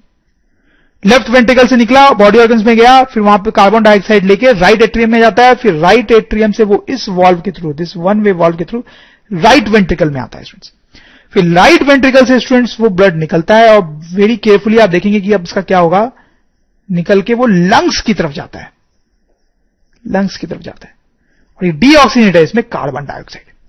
अब स्टूडेंट्स लंग्स की बात भी हमने रेस्पिरेशन में की थी कि क्या होता है, लंग्स तक ब्लड कार्बन डाइऑक्साइड लेके आती है, फिर एल्वियोली में आपको याद होगा, एल्वियोली में कार्बन डाइऑक्साइड वो डाल देती है और वहां से फ्रेश ऑक्सीजन लेके निकल जाती है। याद आ रहा है आपको, रेस्पिरेशन में हमने पढ़ा था, नहीं भी आपको याद है तो मैं बता रहा हूं कि यहां पर जो ब्लड है वो कार्बन डाइऑक्साइड लेके आती है, लेकिन जब लो लंग से गुजर रही होती है तो कार्बन डाइऑक्साइड वहां छोड़ देती है और वहां से ऑक्सीजन ले लेती है, तो यहां से ऑक्सीजनेटेड ब्लड निकलता है। वो ऑक्सीजनेटेड ब्लड स्टूडेंट्स अब जो है लेफ्ट एट्रियम में जाता है, फिर इस वाल्व के थ्रू लेफ्ट वेंट्रिकल में आता है और फिर इस तरीके से वापस से यही साइकिल रिपीट होता है स्टूडेंट्स। तो हमारा हार्ट जो है वो ब्लड को इस तरह से सर्कुलेट करता ही रहता है, या हम बोले हमारे बॉडी में ब्लड इस तरह से हमेशा मूव करती रहती है। मतलब क्या होता है स्टूडेंट्स, लेफ्ट एट्रियम से ऑक्सीजनेटेड ब्लड निकलता है, ब्लड ऑक्सीजन लेके बॉडी के डिफरेंट पार्ट्स में जाता है, वहां पे एरोबिक रेस्पिरेशन में ऑक्सीजन यूज होता है, कार्बन डाइऑक्साइड प्रोड्यूस होता है जो ब्लड के साथ निकलता है, ब्लड उस कार्बन डाइऑक्साइड को लेके राइट एट्रियम में आती है, फिर वो ब्लड राइट वेंट्रिकल में जाता है, फिर वहां से वो लंग्स में जाता है। दिस इज इंपॉर्टेंट, लंग्स में वो कार्बन डाइऑक्साइड लेके आता है, वो कार्बन डाइऑक्साइड हमारे रेस्पिरेटरी पाथ के थ्रू बॉडी से बाहर निकल जाता है, वो विंड पाइप ट्रैकिया ये सबसे बाहर निकल जाता है कार्बन डाइऑक्साइड, और उसी पाथ से लंग्स में ऑक्सीजन आया होता है, जो ऑक्सीजन अब इस ब्लड में मिक्स हो जाता है और हमारा जो ब्लड है फिर से ऑक्सीजनेटेड हो जाता है, फिर से ऑक्सीजनेटेड ब्लड हमारे बॉडी पार्ट्स तक पहुंचता है। तो you can see students it's a very important thing which is happening here, क्योंकि ब्लड जो है वो ऑक्सीजन लेके बॉडी पार्ट्स तक जा रही है, क्योंकि उस ऑक्सीजन से वो एनर्जी ऑब्टेन करेगी। लेकिन अब जो ब्लड हमारे पास होता है उसमें कार्बन डाइऑक्साइड होता है, तो वो कार्बन डाइऑक्साइड जो है वो लंग्स के थ्रू इस तरीके से इलिमिनेट होता है और वापस से ऑक्सीजन ब्लड में डाला जाता है और वो ऑक्सीजन वापस से बॉडी ऑर्गन्स तक पहुंचता है, फिर से बॉडी ऑर्गन्स एनर्जी बनाते हैं, कार्बन डाइऑक्साइड निकालते हैं, फिर से वो इस रास्ते से कार्बन डाइऑक्साइड हमारे बॉडी के बाहर निकलता है और ऑक्सीजन को फिर से ब्लड के थ्रू बॉडी पार्ट्स तक पहुंचाया जाता है। So this is the complete circulation of blood that happens in our body in short. Students यहां पर ये जो 4 चेंबर्स हैं हार्ट के वो कुछ इंपॉर्टेंट फंक्शन परफॉर्म करते हैं, तो let's see what is that. सबसे पहले इस लेफ्ट एट्रियम की अगर बात करें तो ये बहुत ही सिंपल सा फंक्शन परफॉर्म करता है। तो ये क्या कर रहा है आप समझ सकते हो, ऑक्सीजनेटेड ब्लड जो लंग से आ रहा है उसको कलेक्ट करता है और फिर लेफ्ट वेंट्रिकल को वॉल्व के थ्रू सप्लाई कर देता है वही ब्लड। ठीक है, तो लिख सकते हैं हम कि इट कलेक्ट्स ब्लड या oxygenated blood from lungs and passes to left ventricle. ठीक है स्टूडेंट्स, अब देखो ये जो लेफ्ट वेंट्रिकल है वो क्या करता है, वो बहुत ही इंपॉर्टेंट फंक्शन परफॉर्म करता है। देखो स्टूडेंट्स, ये जो लेफ्ट वेंट्रिकल होता है ये इस ब्लड को बाहर बहुत कस के पुश करके निकालता है, बहुत करके पुश करके निकालता है, इसको पंप करके बाहर निकालता है। ऐसा क्यों करता होगा स्टूडेंट्स, जरा आप सोच के देखो, लेफ्ट वेंट्रिकल से जो ब्लड निकल रहा है वो सारे बॉडी ऑर्गन्स तक पहुंचना चाहिए, तभी सारे बॉडी ऑर्गन्स तक ऑक्सीजन पहुंचेगा, वहां पे एरोबिक रेस्पिरेशन होगा। ठीक है, अब सोच के देखो स्टूडेंट्स, आपका जो हार्ट है, आप हाथ रखो अपने बॉडी पे जहां पे हार्ट है, ठीक है, आपने अपने चेस्ट पे हाथ रखा होगा जहां पे हार्ट है। ठीक है, अब यहां से निकलने वाला ऑक्सीजन बॉडी के सारे पार्ट्स तक पहुंचना है, मतलब आपके पैर के बिल्कुल एंड तक भी पहुंचना है, आपके टो फिंगर्स तक पहुंचना है, उसको टो तक पहुंचना है। सोचो ब्लड को कितनी दूरी कवर करनी है स्टूडेंट्स।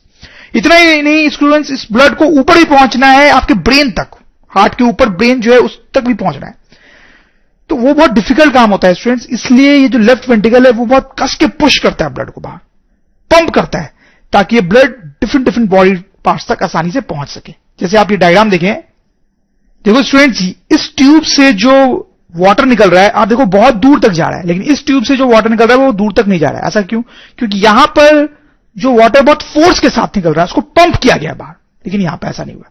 तो वैसा ही कुछ यहां पर भी होता है स्टूडेंट्स, ब्लड के साथ उसको बाहर पंप किया जाता है, वो फोर्स के साथ बाहर निकलता है। ठीक है, ताकि वो सारे बॉडी पार्ट्स तक पहुंच सके। तो स्टूडेंट्स हम लिख सकते हैं कि लेफ्ट वेंट्रिकल क्या करता है, left ventricle pumps oxygenated blood so that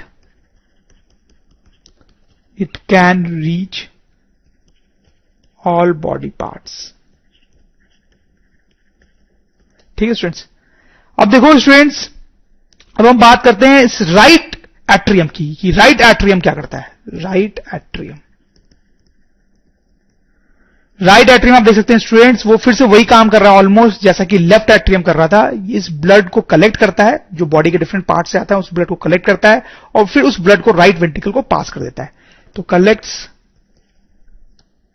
blood from body organs and passes to right ventrium. और स्टूडेंट्स फाइनली ये राइट वेंट्रियम जो है वो क्या करता है, सॉरी राइट वेंट्रिकल जो है वो क्या करता है, that is what we want to see. So आप देखो वन सेकेंड स्टूडेंट्स, ये जो राइट वेंट्रिकल है वो यहां पे फिर से ऑक्सीजन को बाहर पुश करता है, पंप करता है, ताकि पंप होके ये जो ब्लड है वो लंग्स तक पहुंच जाए, लंग्स तक पहुंच जाए। तो स्टूडेंट्स हम लिख सकते हैं pumps deoxygenated blood to lungs. तो स्टूडेंट्स यहां पर जो चीज हमने इस बॉक्स को बना के देखी थी, अब एक्चुअल हार्ट को बना के देखेंगे वही चीज, ठीक है। तो देखो स्टूडेंट्स, फिर ये 4 चैम्बर्स तो आपको दिख ही रहे हैं, ये लेफ्ट एट्रियम, ठीक है, and this is left ventricle, this is right atrium and this is right ventricle. ये तो हम देख ही चुके हैं स्टूडेंट्स। तो देखो स्टूडेंट्स कैसे ब्लड का फ्लो होता है, आप देखो लंग से जो ऑक्सीजन है वो लेफ्ट एट्रियम में आया, ठीक है, लंग से ऑक्सीजन लेफ्ट एट्रियम में आया। देखो ये लेफ्ट एट्रियम है स्टूडेंट्स, लेफ्ट एट्रियम। तो देखो स्टूडेंट्स ये ट्यूब आप देख रहे हैं, इन ट्यूब से ब्लड इसमें एंटर करेगा स्टूडेंट्स। ये ट्यूब जो है वो लंग से कनेक्टेड होती है, लंग से कनेक्टेड होती है। तो लंग से ब्लड फ्लो करेगा ऑक्सीजनेटेड, इसलिए मैं इसको रेड से बना रहा हूं, और वो इस एट्रियम में एंटर करेगा स्टूडेंट्स, ठीक है। तो देखो लंग से ऑक्सीजनेटेड ब्लड लेफ्ट एट्रियम में आया, फिर स्टूडेंट्स वो लेफ्ट वेंट्रिकल में गया वाल्व के थ्रू, वन वे वाल्व के थ्रू। तो अब यहां पे ये वाल्व है, उससे ये जो ब्लड है स्टूडेंट्स वो इधर एंटर करेगा, लेकिन वो ब्लड पीछे नहीं जा सकता वापस। क्यों नहीं जा सकता, मैंने आपको बताया था ये वन वे वाल्व है, एक ही तरफ ब्लड को फ्लो करने देता है। तो ये ब्लड यहां आएगा स्टूडेंट्स, ठीक है। अब स्टूडेंट देखो लेफ्ट वेंट्रिकल से ये ब्लड निकल के बॉडी के डिफरेंट डिफरेंट पार्ट्स में गया था, तो यहां से निकल के अब देखो यहां पे स्टूडेंट्स क्या होता है कि ये जो लेफ्ट वेंट्रिकल है उससे निकलने का रास्ता इस वाल्व से है। यहां पे मैंने आपको बताया था एक वाल्व है, यहां से निकल के वो जो ब्लड है इस ट्यूब के थ्रू बाहर निकलता है, ठीक है। थोड़ा ध्यान देंगे आप, यहां पे लेफ्ट वेंट्रिकल से जो ब्लड है वो निकल के बॉडी पार्ट्स तक जा रहा था, तो ये लेफ्ट वेंट्रिकल से ब्लड जो है इस वाल्व के थ्रू, दिस वन वे वाल्व के थ्रू इस ट्यूब से होता हुआ बॉडी पार्ट्स तक जाता है, to body parts, to body parts, ठीक है। अब देख सकते हो ये जो ट्यूब है इसमें ऊपर की तरफ ब्रांचेज हैं, ये ब्रांचेज ब्लड को ऊपर वाले बॉडी पार्ट्स में ले जाएंगे, ऊपर वाले बॉडी पार्ट्स में, जैसे कि ब्रेन, और फिर ये नीचे की तरफ भी जा रहा है, तो ये जो नीचे जा रहा है वो ब्लड को बॉडी के नीचे वाले पार्ट्स में ले जाएगा, फॉर एग्जांपल लंग्स, ठीक है। तो इसमें जैसा कि हम देख रहे थे लेफ्ट वेंट्रिकल से निकलने वाला ब्लड जो है बॉडी के डिफरेंट पार्ट्स तक जा रहा था, वो इस ट्यूब के थ्रू जा रहा है। तो फिर स्टूडेंट्स हमने क्या देखा था यहां पे कि बॉडी पार्ट से डीऑक्सीजनेटेड ब्लड निकल के हमारे राइट एट्रियम में आता है, राइट एट्रियम में, ये स्टूडेंट्स हमारा राइट एट्रियम है, ठीक है। तो अब ये ट्यूब देख रहे हैं स्टूडेंट्स, ये ट्यूब और ये जो ट्यूब है ये बॉडी पार्ट से डीऑक्सीजनेटेड ब्लड लाती है, बॉडी पार्ट से, बॉडी पार्ट से डीऑक्सीजनेटेड ब्लड लाती है जो एंटर करता है हमारे राइट एट्रियम में, ठीक है। तो बॉडी पार्ट से आने वाला डीऑक्सीजनेटेड ब्लड राइट एट्रियम में एंटर करता है, उसके बाद वो राइट वेंट्रिकल में जाता है, मतलब यहां से वो वन वे वॉल से राइट एट्रियम में, सॉरी राइट वेंट्रिकल में जाएगा, राइट वेंट्रिकल में, फिर राइट वेंट्रिकल उसको पंप करता है ताकि वो लंग्स तक जाए। तो अब देखो क्या होता है, यहां से राइट वेंट्रिकल से वो इस वॉल्व से निकलता है स्टूडेंट्स, और इस ट्यूब से होता हुआ अब वो लंग्स तक जाता है, लंग्स तक, ठीक है स्टूडेंट्स। तो जो चीज मैंने आपको यहां पे बताई है, यहां पर देखने में थोड़ी सी कॉम्प्लिकेट लगती है क्योंकि ये ट्यूब्स अजीब तरीके से थोड़े से अरेंज्ड होते हैं, तो इसीलिए तो स्टूडेंट्स पहले मैंने आपको यहां पे बताया ताकि आपको समझ में आ जाए और फिर यहां समझने में उतनी दिक्कत ना हो, ठीक। तो हो यहां पे भी वही रहा है, देखो लंग से ऑक्सीजनेटेड ब्लड आया, लंग से ऑक्सीजनेटेड ब्लड आया था लेफ्ट एट्रियम में, लेफ्ट एट्रियम में, लेफ्ट एट्रियम में, फिर वो लेफ्ट वेंट्रिकल में गया, लेफ्ट वेंट्रिकल में गया, फिर वो निकल के बॉडी ऑर्गन्स तक गया, तो इस वॉल्व से निकल के वो इस ट्यूब से होते हुए बॉडी पार्ट्स तक जाएगा, नीचे वाले बॉडी पार्ट्स में भी और ऊपर वाले बॉडी पार्ट्स में भी, ठीक। फिर बॉडी पार्ट से घूमता हुआ वो ब्लड इन ट्यूब से, ये ट्यूब और ये जो ट्यूब है उससे इसमें आएगा, देखो इस ट्यूब से तो इसमें आ रहा है, आपको दिख रहा है, और इस ट्यूब से भी पीछे से आ रहा है, पीछे से आ रहा है, आपको दिख नहीं रहा है, ठीक। तो वो यहां पर आया राइट एट्रियम में, फिर राइट एट्रियम से right ventricle, right ventricle, right ventricle से निकल के वो लंग्स तक, तो यहां से इस रास्ते से लंग्स तक जाता है। तो स्टूडेंट्स मैं आपको स्ट्रांगली एडवाइस करता हूं कि आप शायद कई बार सुने या वीडियो को पॉज करके इस डायग्राम को बिल्कुल डाइजेस्ट करें अपने दिमाग में, ठीक है, उससे बहुत क्लैरिटी रहेगी। तो स्टूडेंट देखो एक और मैं डायग्राम आपको दिखाना चाहता हूं जिससे ये जो ट्यूब्स हैं, ये जो ट्यूब्स हैं उनके बारे में थोड़ा सा क्लैरिटी आपकी बढ़ेगी। अब देखो यहां पे ये हार्ट है हमारा, यहां पर जो हार्ट था उसको स्टूडेंट्स बीच से डाइसेक्ट किया गया था ताकि आपको उसके अंदर के चेंबर्स देखें। यहां पे उसके चेंबर्स आपको दिखाए नहीं जा रहे, बट यू ऑब्वियसली अंडरस्टैंड कि यहां पे लेफ्ट एट्रियम होगा, यहां पे लेफ्ट वेंट्रिकल होगा, यहां पे राइट एट्रियम होगा, यहां पे राइट वेंट्रिकल होगा। ठीक, फिर उससे बहुत सारी ट्यूब्स निकल के बॉडी के डिफरेंट डिफरेंट पार्ट्स में जा रही है स्टूडेंट्स। यहां पे यही वो ट्यूब्स थी। ठीक है, इस डायग्राम में दिखाया गया कि कैसे वो ब्रांच होके बॉडी के डिफरेंट डिफरेंट पार्ट्स में ब्लड ले जा रही है। तो थोड़ा डिस्कस करने से पहले सबसे पहले तो स्टूडेंट्स आप ये देख लें कि यहां पर ये लंग होगा। ठीक है, दोनों लंग्स जो है वो हार्ट के दोनों साइड हो गए। इसका मतलब ये जो ब्लड वेसल्स आपको दिखाई दे रहे हैं वो लंग्स के अंदर है, ये भी लंग्स के अंदर है, ध्यान दें स्टूडेंट्स। और बाकी जो है वो लंग्स के अंदर नहीं है, लंग्स के बाहर है। ठीक है, तो चलो स्टूडेंट्स इन ट्यूब्स के बारे में बात करते हैं, starting on the left side, जहां पर कौन सा ब्लड फ्लो करता है स्टूडेंट्स? ऑक्सीजनेटेड, ऑक्सीजनेटेड रेड में बनाया ऑक्सीजनेटेड ब्लड। ठीक है, देखो स्टूडेंट्स यहां पे क्या होता है, लंग्स के थ्रू, ये ट्यूब है, लंग से इन ट्यूब्स के थ्रू लेफ्ट एट्रियम में ब्लड आता हुआ मैंने आपको बताया था। ठीक है, लंग से। ठीक, तो इन ट्यूब्स को थोड़ा हम यहां पे खोजना चाहते हैं। देखो स्टूडेंट्स आप ध्यान दें, ये है वो ट्यूब रेड में दिखाई दे रही है, तो उसकी बहुत सारी ब्रांचेस भी हैं, वो ब्लड को फाइनली लेके इन ब्रांचेस के थ्रू ब्लड को लंग से लेके, देखो ऑक्सीजनेटेड ब्लड को लंग से लेके यहां पे लेके आ रही है। दैट इज लेफ्ट एट्रियम का रीजन, लेफ्ट एट्रियम का रीजन। ठीक है, तो ये ट्यूब जो है स्टूडेंट्स वो आपको दिखाई दी यहां पे, कैसे लंग से वो ब्लड को लेफ्ट एट्रियम में लेके आ रही है स्टूडेंट्स। फिर वो ब्लड जो है वो स्टूडेंट्स वेंट्रिकल में गया था, वेंट्रिकल से फिर आप देखो ये जो घूम रही है ट्यूब, ब्लड वेसल, ये जो ब्लड वेसल है उसके थ्रू वो बॉडी के डिफरेंट डिफरेंट पार्ट्स में गया था। ठीक है, ध्यान दें। So how the exchange of gases happen in human body? Students, see this diagram. See, this is a model of human body. You can see that here is the skeleton, the bones of our body. Okay, so students, firstly you see over here the red structure that you can see, the white bones, those are over it, the white bones over the red structure, this one. Okay, see this. So here a cage type structure is being formed, that is called the rib cage. The whole structure is called rib cage. Rib cage. This is very important structure, students. And students, the part that is in red, these are two organs. Those are called lungs. Lungs. We have two lungs in our body. One is this in the left side of the body and one is the right side. Two lungs. Okay. And rib cage protects the lungs, students, because lungs are delicate and can easily be damaged. That's why those are inside the rib cage. So the rib cage protects the lungs inside. And these lungs are the most important organ of the. So students, exchange of gases during respiration. So students, we have studied earlier that during respiration, exchange of gases happen in our body. We excrete carbon dioxide, you might remember, and we take in oxygen. So how does all this happen? That we are going to see. So students, firstly we will see how in human body this exchange of gases happen. Okay. And all the other big animals like in tigers, elephants, the system of exchange of gases they have, that is more or less same. Okay. So we don't need to see much about them if we study about humans. But in some animals like in fish, we have a complete different mechanism. We'll see that too. And in plants, how the exchange of gases occur, we will see that too. So students, before we proceed, we need to understand the term that is diffusion. In fact, you may have studied about this in your lower classes or you might have forgotten. So let me recap. We'll do an experiment to understand this. Suppose this beaker has water in it and we put in a drop of ink in this water. Okay. So pay attention, students. When we put in this ink, we have put in the ink in just a small part of the water. Okay. We just put in a drop of ink and that is also in the small part. Okay. But students, you can see if we wait a little bit, then the ink will get spread like this in broader area. And if we wait a little bit more, then the ink will get spread completely in the water. So you note, students, that we haven't spread the ink is being spread on its own. We just put in the ink in a small region and that got spread in larger area.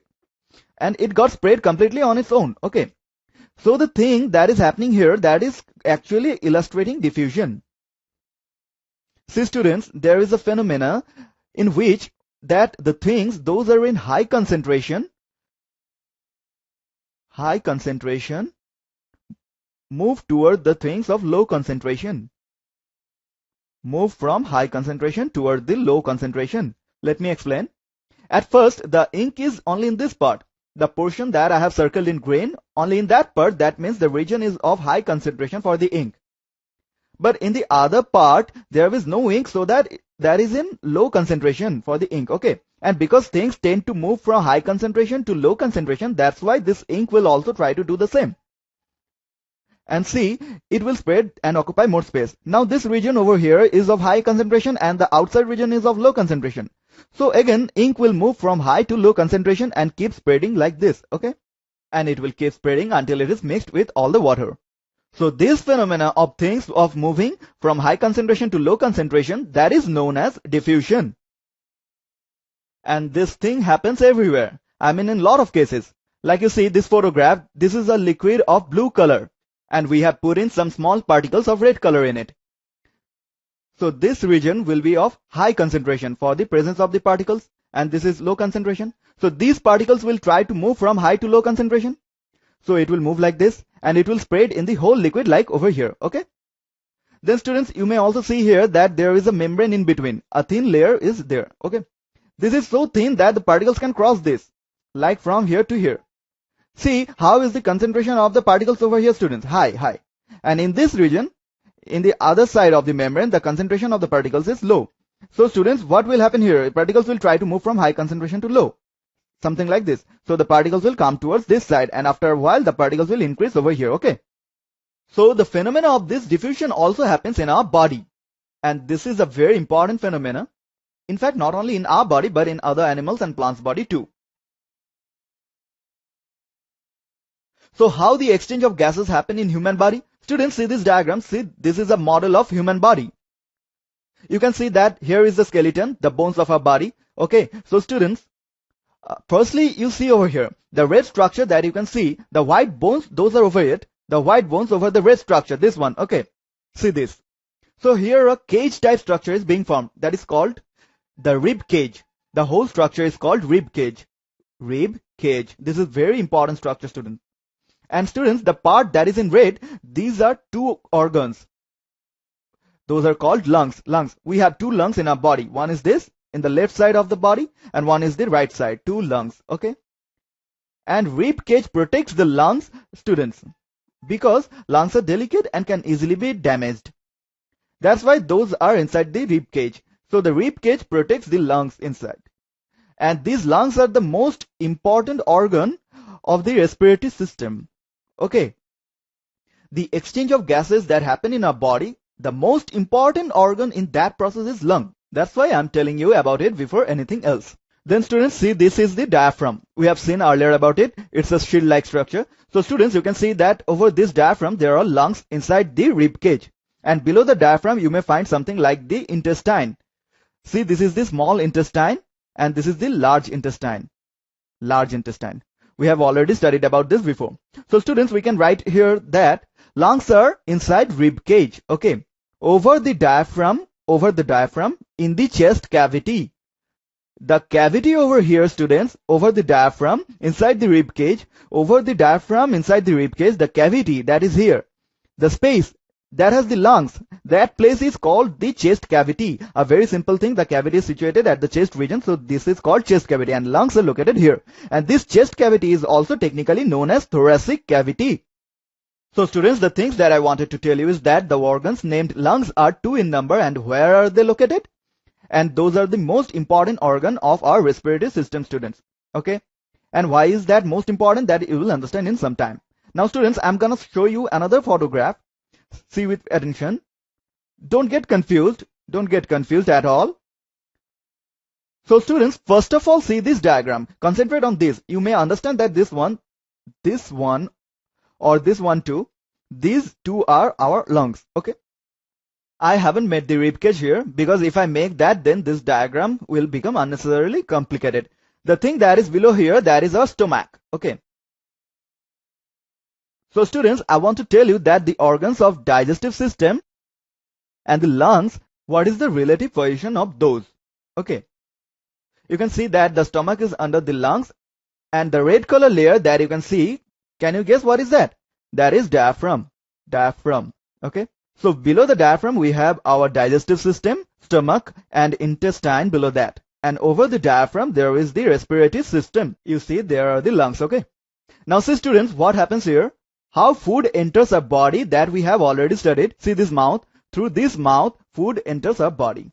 And then through this path, it comes down. The tube is not being shown. And then through this, the food comes down. Okay. And the pipe over here, what is this called?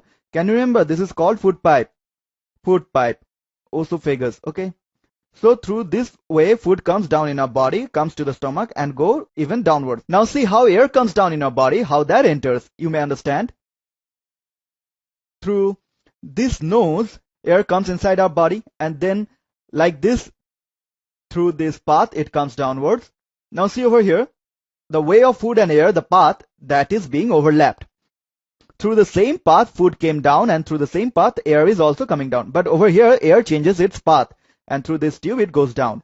And through this tube, it enters the lungs. Okay. So this is the path of air. It entered through the nose. The path of food and air is different. Air enters through the nose and food through mouth.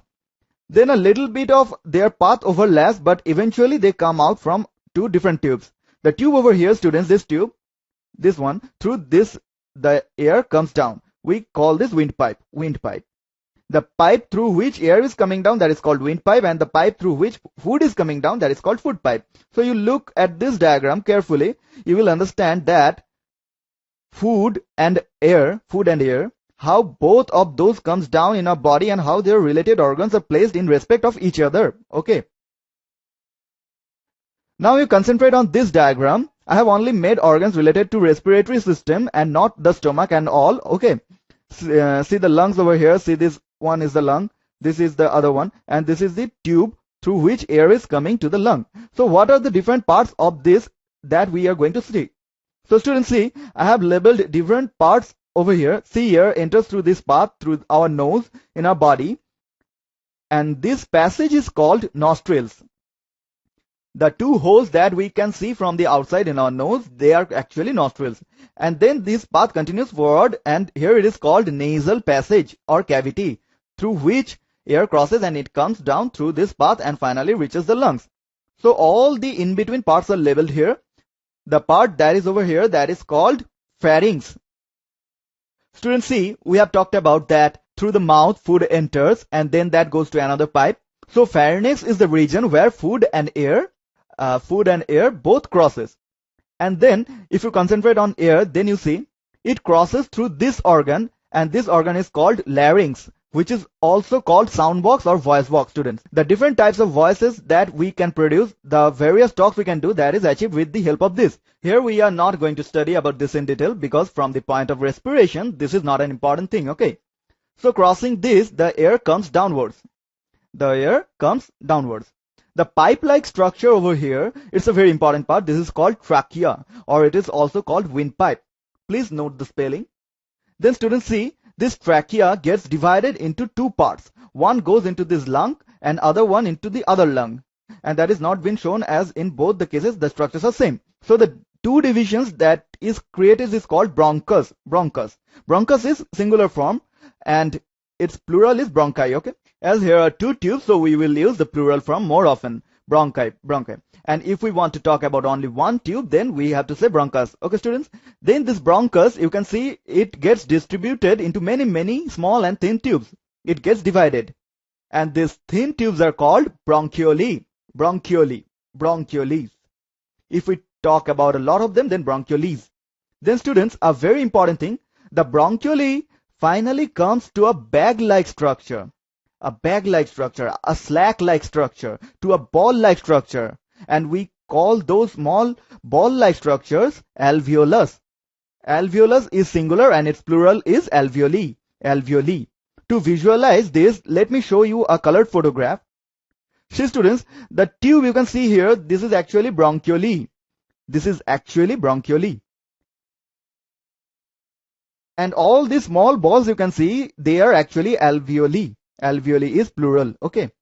Students, I have made black and white diagram over here because if you are asked to make a diagram in exam, then you will also need to make something similar to this, isn't it? This is very good for understanding. Alveoli is very important, students. You may understand what happens is that air comes inside from this path through nostrils, nasal passage, pharynx, trachea, then bronchus, then bronchioli, and finally air comes to alveoli. That is the final destination for the air in this entire path. Air gets stored in these small bags. Okay. Then students, here we haven't talked about another structure that you can see this structure over here. See this one.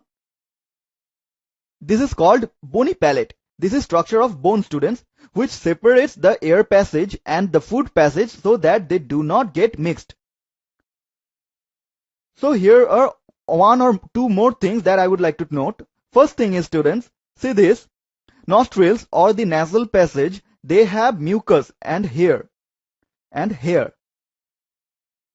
In nostrils, we have mucus and hair that you can see, and they have some particular purpose, students. The air that we intake in our body, that may contain a lot of dust particles due to pollution, okay? That shouldn't reach our lungs, otherwise lungs may get harmed.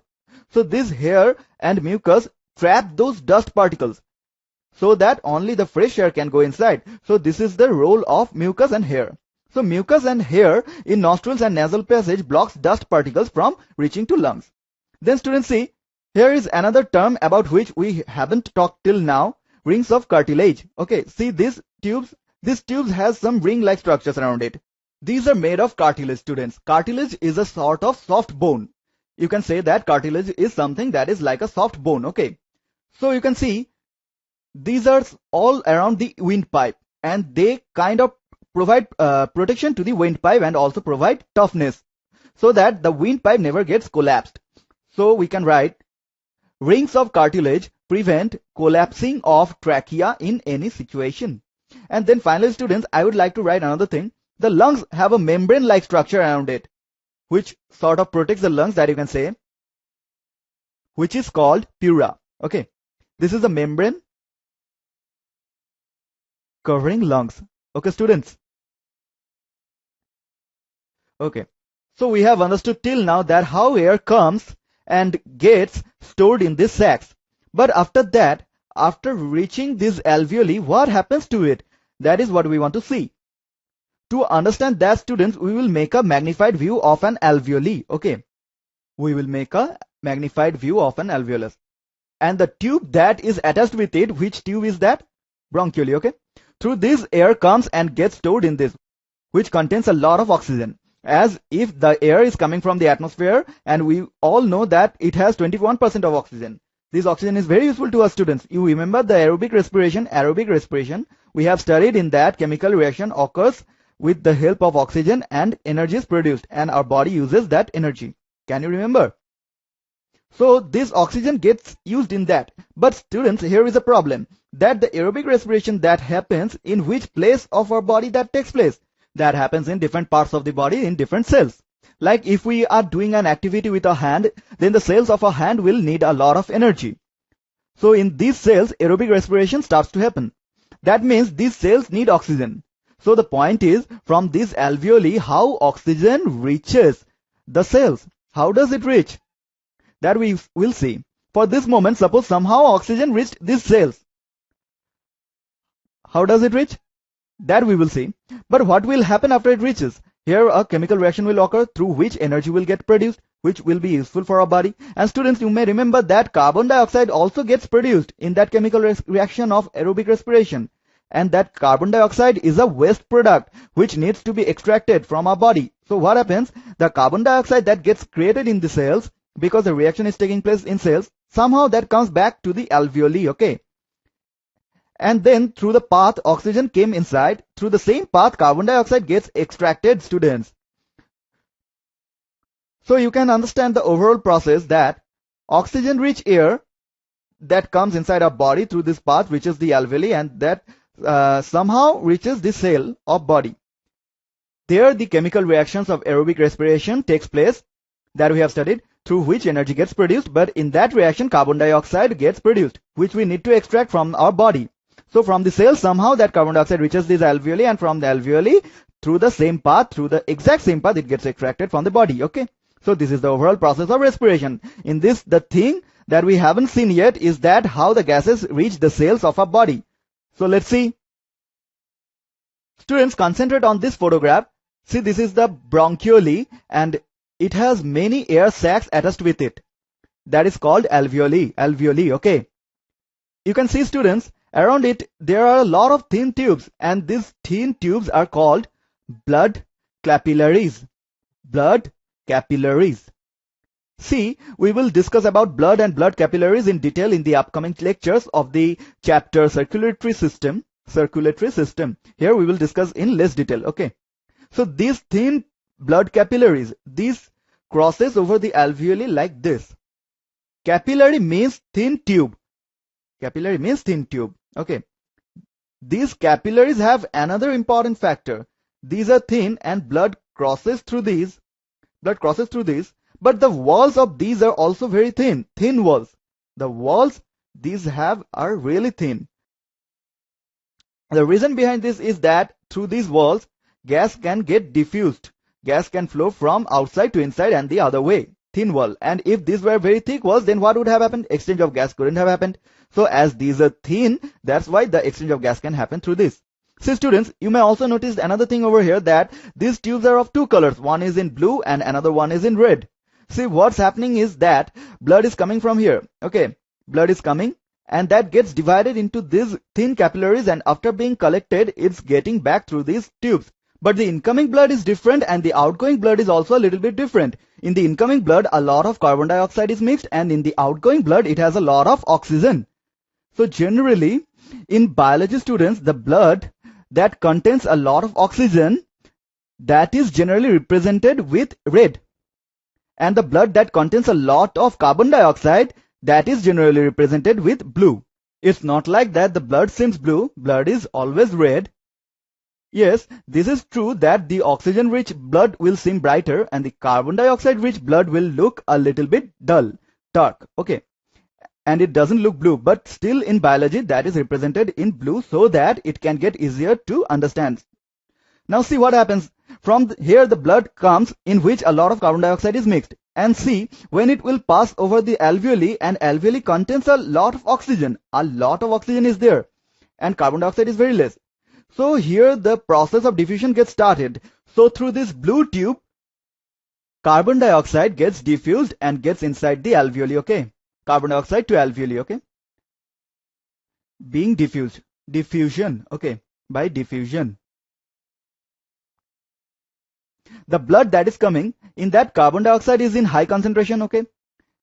And in the alveoli, oxygen is more and carbon dioxide is less. So carbon dioxide will go from high concentration to low concentration through diffusion. Okay. At the same time, in the alveoli, oxygen is in high concentration. Inside the alveoli, oxygen is in high concentration. The oxygen gets extracted and it comes inside these capillaries. So now the blood that is coming out of this place, that contains a lot of oxygen. So you may understand what is happening here. Diffusion is playing a very important role over here. Blood comes with carbon dioxide, and through diffusion, it leaves the carbon dioxide in the alveoli. And from that place, it picks up oxygen and it flows away with the oxygen. Now students, this blood will reach to different parts of the body, and when that will reach the different parts, it will also bring blood to those parts. So in this way, when blood capillaries will reach here, the cells, then they will bring oxygen. Now students, let's talk about the cells in detail. Pay attention. These are a little bit difficult. You will get to understand in circulatory system in detail, where we will discuss again. The cells we have, around them, there are blood capillaries like this. Around them, there are blood capillaries like this, in a way something like this. Now see students, what happens is that the blood over here that comes out with oxygen will go to different parts of the body. So it will come over here, it will bring oxygen with it. So you may understand what will happen. This oxygen will get diffused through the capillaries to the cells. So the cell gets oxygen.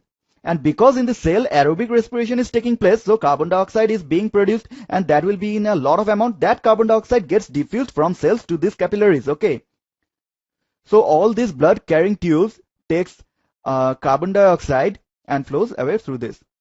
So students, you can understand how the whole mechanism is taking place. With the help of blood, transportation of gases is happening. From here, blood takes oxygen from alveoli and brings that oxygen to this cell in this way. In this way, and blood comes here. Here blood gives oxygen to the cells and takes the carbon dioxide from there. Okay. It takes carbon dioxide and again comes back to the alveoli. It gives the carbon dioxide in alveoli, and the carbon dioxide that comes in alveoli, that gets extracted through this way, students. So you can understand how this transportation of gases is actually happening through blood. Okay. If you didn't get this part fully, then you don't need to get tensed. You can always go back and rewatch the video. And even though you cannot understand, then in the chapter of circulatory system, you will see all this in much more detail. Here, if you can at least understand that this exchange of gases from alveoli to the cells of oxygen and carbon dioxide, that is actually happening through blood, then that is sufficient. Okay. So students, what is the full process here? We intake oxygen-rich air through this part.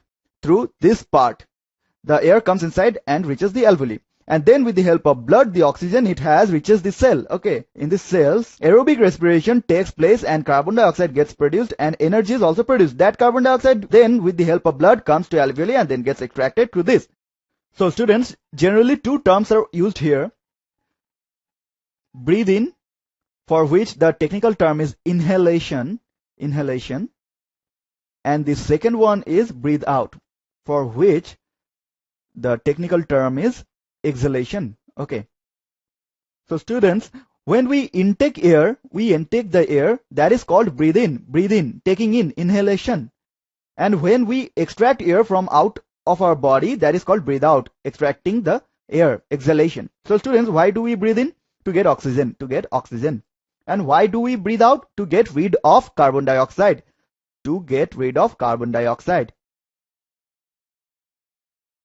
Now students, let's see an interesting thing over here that you might understand, that the air we take in students, the air we take in is the air of atmosphere.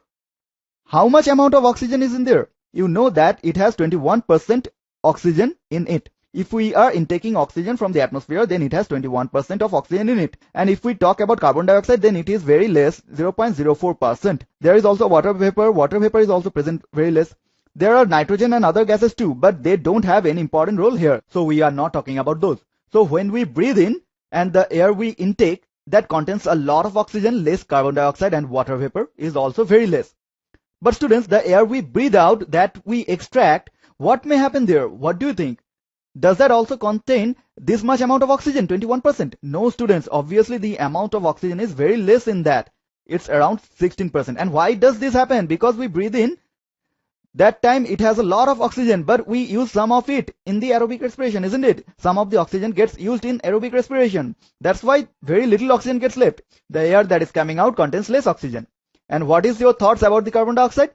That must have increased as carbon dioxide is produced. So it must have increased. It is produced in our cells and gets put in our alveoli. So carbon dioxide gets increased and becomes 4.4%. Okay. And what do you think about water vapor, students? The air we are intaking, that contains very little amount of water vapor. Okay. But the air we breathe out, what will happen in that? Think and tell. Students, water vapor is very high in the air we breathe out. Let me remind you a little bit that the aerobic respiration that takes place, in that energy is produced, carbon dioxide, and also water is produced, students. Water is also produced, as that is not harmful, and that's why we don't discuss about it that much. So the water that is produced in the process, that is also gets extracted from our lungs in the form of water vapor. That also gets extracted in some amount. So the air that goes inside contains small amount of water, but in the aerobic respiration, more water is formed, and from that some amount of water gets extracted with carbon dioxide through the same path. So the outgoing air, the air we breathe out, has lots of water vapor, students. So students, let's talk more about breathe in and breathe out. See, when you inhale, at that time the chest part of your body gets expanded and contracted. During the time of breathing in, that expands, and during the time of breathing out, that contracts. Suppose you do, I breathe in, I breathe out, I breathe in, and my body's chest region got expanded. Now I breathe out and my chest region got contracted. So what is going on in our body? That is what we want to look at. See, this diagram will explain the breathing situation, and this one will explain the other one. So students, you can see these are two lungs. This is the windpipe, and the thing here is actually the ribcage. Ribcage is also on the top, but I'm not making it because that will unnecessarily complicate the diagram. Now see at the bottom, the thing that is denoted in red is actually diaphragm. When air enters through this, when we breathe in, air enters at that time and that goes to the lungs, and lungs get filled with air. Lungs get filled with air. The alveoli, it has get filled with air and they get expanded and the lungs become bigger. Okay. And when we breathe out, students, that time the air gets extracted from the lungs and the air in the lungs become less and lungs become smaller, students. Can you see? So when we breathe in and takes in air, at that time lungs become expanded, and when we breathe out, the air gets extracted and the lungs become smaller. And with that, there are also other movements you see. The lungs get expanded here and the diaphragm is below that. See, okay, see here and over here. The lungs will only expand here when the diaphragm will move downwards, right? Diaphragm moves downward so that some space become available, and here the diaphragm moves upward as the lungs have already become smaller. So there is some empty space, okay? So when we breathe in and breathe out, at that time the movement of lungs occur in a way like this, and diaphragm shows some movements too. In fact, students, the rib cage also shows some movements. When we take in the air, when we breathe in, at that time rib cage moves slightly to the outside. When we breathe in air, at that time rib cage moves toward the outside and our chest gets expanded, okay? And the rib cage goes slightly upward to a little bit upward. So ribs move up, up and out. So our chest gets expanded. And when we breathe out, this rib cage goes inward toward the inside and also slightly to the bottom, okay? So our chest comes back, our ribs move down and inwards. So in this way, when we breathe in and breathe out, all the things that are inside the chest cavity, the things that are inside the thoracic cavity, those show movements. Then students, we can see another thing over here, rate of breathing. What is the meaning of rate of breathing, students? We are inhaling the air and then exhaling it out. In 1 minute, students, we do this around 15 to 18 times normally. Okay, that means in 1 minute we take in air approximately around 15 times and we exhale the air around 15 times. So that is called the rate of breathing. But students, if we are doing some physical activity like running, dancing or exercising, any kind of physical activity, okay, at that time the rate of breathing increases, okay. That means we start breathing in very fast. As you may have experienced before, if we run fast, then we breathe very vigorously because we keep taking in and out the air very fast. The breathing rate gets increased, students. And why does that increase? You may understand. Because when we are taking in the air, at that time, oxygen is going in our body. And with that oxygen, aerobic respiration will occur and we will get energy. With that oxygen, aerobic respiration will occur and we will get energy. When we are doing any physical activity, at that time, we need much more energy. And for more energy, more aerobic respiration should happen. And for that, the need of oxygen gets increased in our body. Okay. That's why we start to breathe very fast so that our body gets more oxygen. And it should get more oxygen so that more aerobic respiration can occur. And the production of energy is more. So whenever physical activity starts, students, breathing rate also increases. And sometimes anaerobic respiration also gets started. That we have studied earlier. So students, now let's talk about the alveoli in detail. See, alveoli are very small in size, but the important point is they are of many numbers. There are millions of alveoli in one human body. And let me tell you one interesting thing. Suppose this is an alveoli which I have cut, and the membrane I get from this, I have made a sheet with that. And the total amount of alveoli in the two lungs combined, I cut all of them and made a sheet like this, and I stitched them all together, all in one. So do you know, students, it will then make a huge sheet. A real huge one, near about the size of a tennis court or the size of a badminton court. You may have seen that tennis or badminton courts are significantly large and these will form that huge of a sheet. And that area will be approximately 80 square meters, students, the surface area. In fact, let me give you more idea about it. So students, see this diagram. The sheet that we have made from the alveoli, that is this. And this is a gentleman. So see, in comparison of the size of a man, how large the sheet is. It's pretty huge, right? So in fact, the thing I want to tell is the combined surface area of all the alveoli is pretty huge. It has a very important significance too. As if these alveoli were of small numbers, then we would have taken a small amount of oxygen only. We would have taken small amount of oxygen every time we breathe in, if there were a small number of alveoli. Okay. But because there are a lot of alveoli, their surface area is also large. So when we breathe in, we can take a lot of oxygen. And for taking a lot of oxygen makes us do the aerobic respiration in large amount. means the production of energy in our body is also very high, which is very important for our body. Okay, that is indeed very important for our body. If the surface area of alveoli in our body was small, then we would have taken small amount of oxygen. Aerobic respiration would have happened less, energy would have produced less in our body, and then we would have felt lazy all the time, as because the energy would have decreased in our body. Okay, so the large surface area of alveoli is actually very important. Okay, students. Okay, before we move on, let's see a simple question that is very important from the examination point of view. Name the red pigment in blood. Okay, there is some red pigment in blood, the name of which we need to answer. It is quite obvious that in blood there may be some red pigment because blood is actually of red color. So it might have some pigment of a red color because of which blood might get its red color. So name the red pigment in blood which plays vital role in carrying oxygen from alveoli to body parts. So we have seen, students, how oxygen goes from alveoli to different parts of the body through blood. Okay. So now we see there is a pigment of red color in blood which plays a very important role here. What is its name, students? This is a frequent type question you should always remember, that is hemoglobin. There is a red pigment in blood that is called hemoglobin. It plays a very vital role. I can also tell you in brief that what happens. However, this is not so important at all. See, students, what we have seen that blood comes from here carrying CO2 and it goes from here carrying oxygen. Okay. So what happened here, that in alveoli, inside alveoli, the concentration of oxygen was high. So the oxygen got diffused. Oxygen got diffused from alveoli to blood capillaries. These are called blood capillaries and it came in these blood capillaries. The oxygen got diffused from the alveoli and comes to the blood capillaries because the blood capillaries are so thin and it's easy to get in through this. Now see, students, it comes inside the blood capillaries.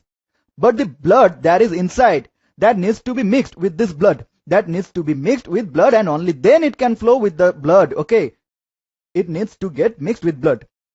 So to get mixed in the blood, hemoglobin helps it a lot, if you can imagine, and in this part hemoglobin has a very important role in mixing that oxygen into blood. Okay. Here we don't have the aim to study this in detail. These are all parts of circulatory system. We are just seeing this briefly over here. That the oxygen that comes in the blood capillaries, hemoglobin, you can think that it mixes that in the blood so that wherever blood goes, oxygen can also go along with it. Okay. So students, we can write here, hemoglobin plays vital role in transport of oxygen in body through blood. So students, we have seen that in the process of respiration, we human beings produce carbon dioxide. So now we will see a small experiment here through which we can be convinced that our body actually produces carbon dioxide, students. See, this is a very simple setup. We have taken two test tubes, okay. We have put in a liquid in both of these, which is called lime water. And what is this liquid? I will tell you. See, students, here is a syringe. We play with this in Holi. We have said that here like this, okay. And students, here is a straw in which we are going to blow with our mouth. Okay. So first of all, let's see what is lime water. What is lime water? Basically, the lime water over here is nothing but water plus calcium hydroxide.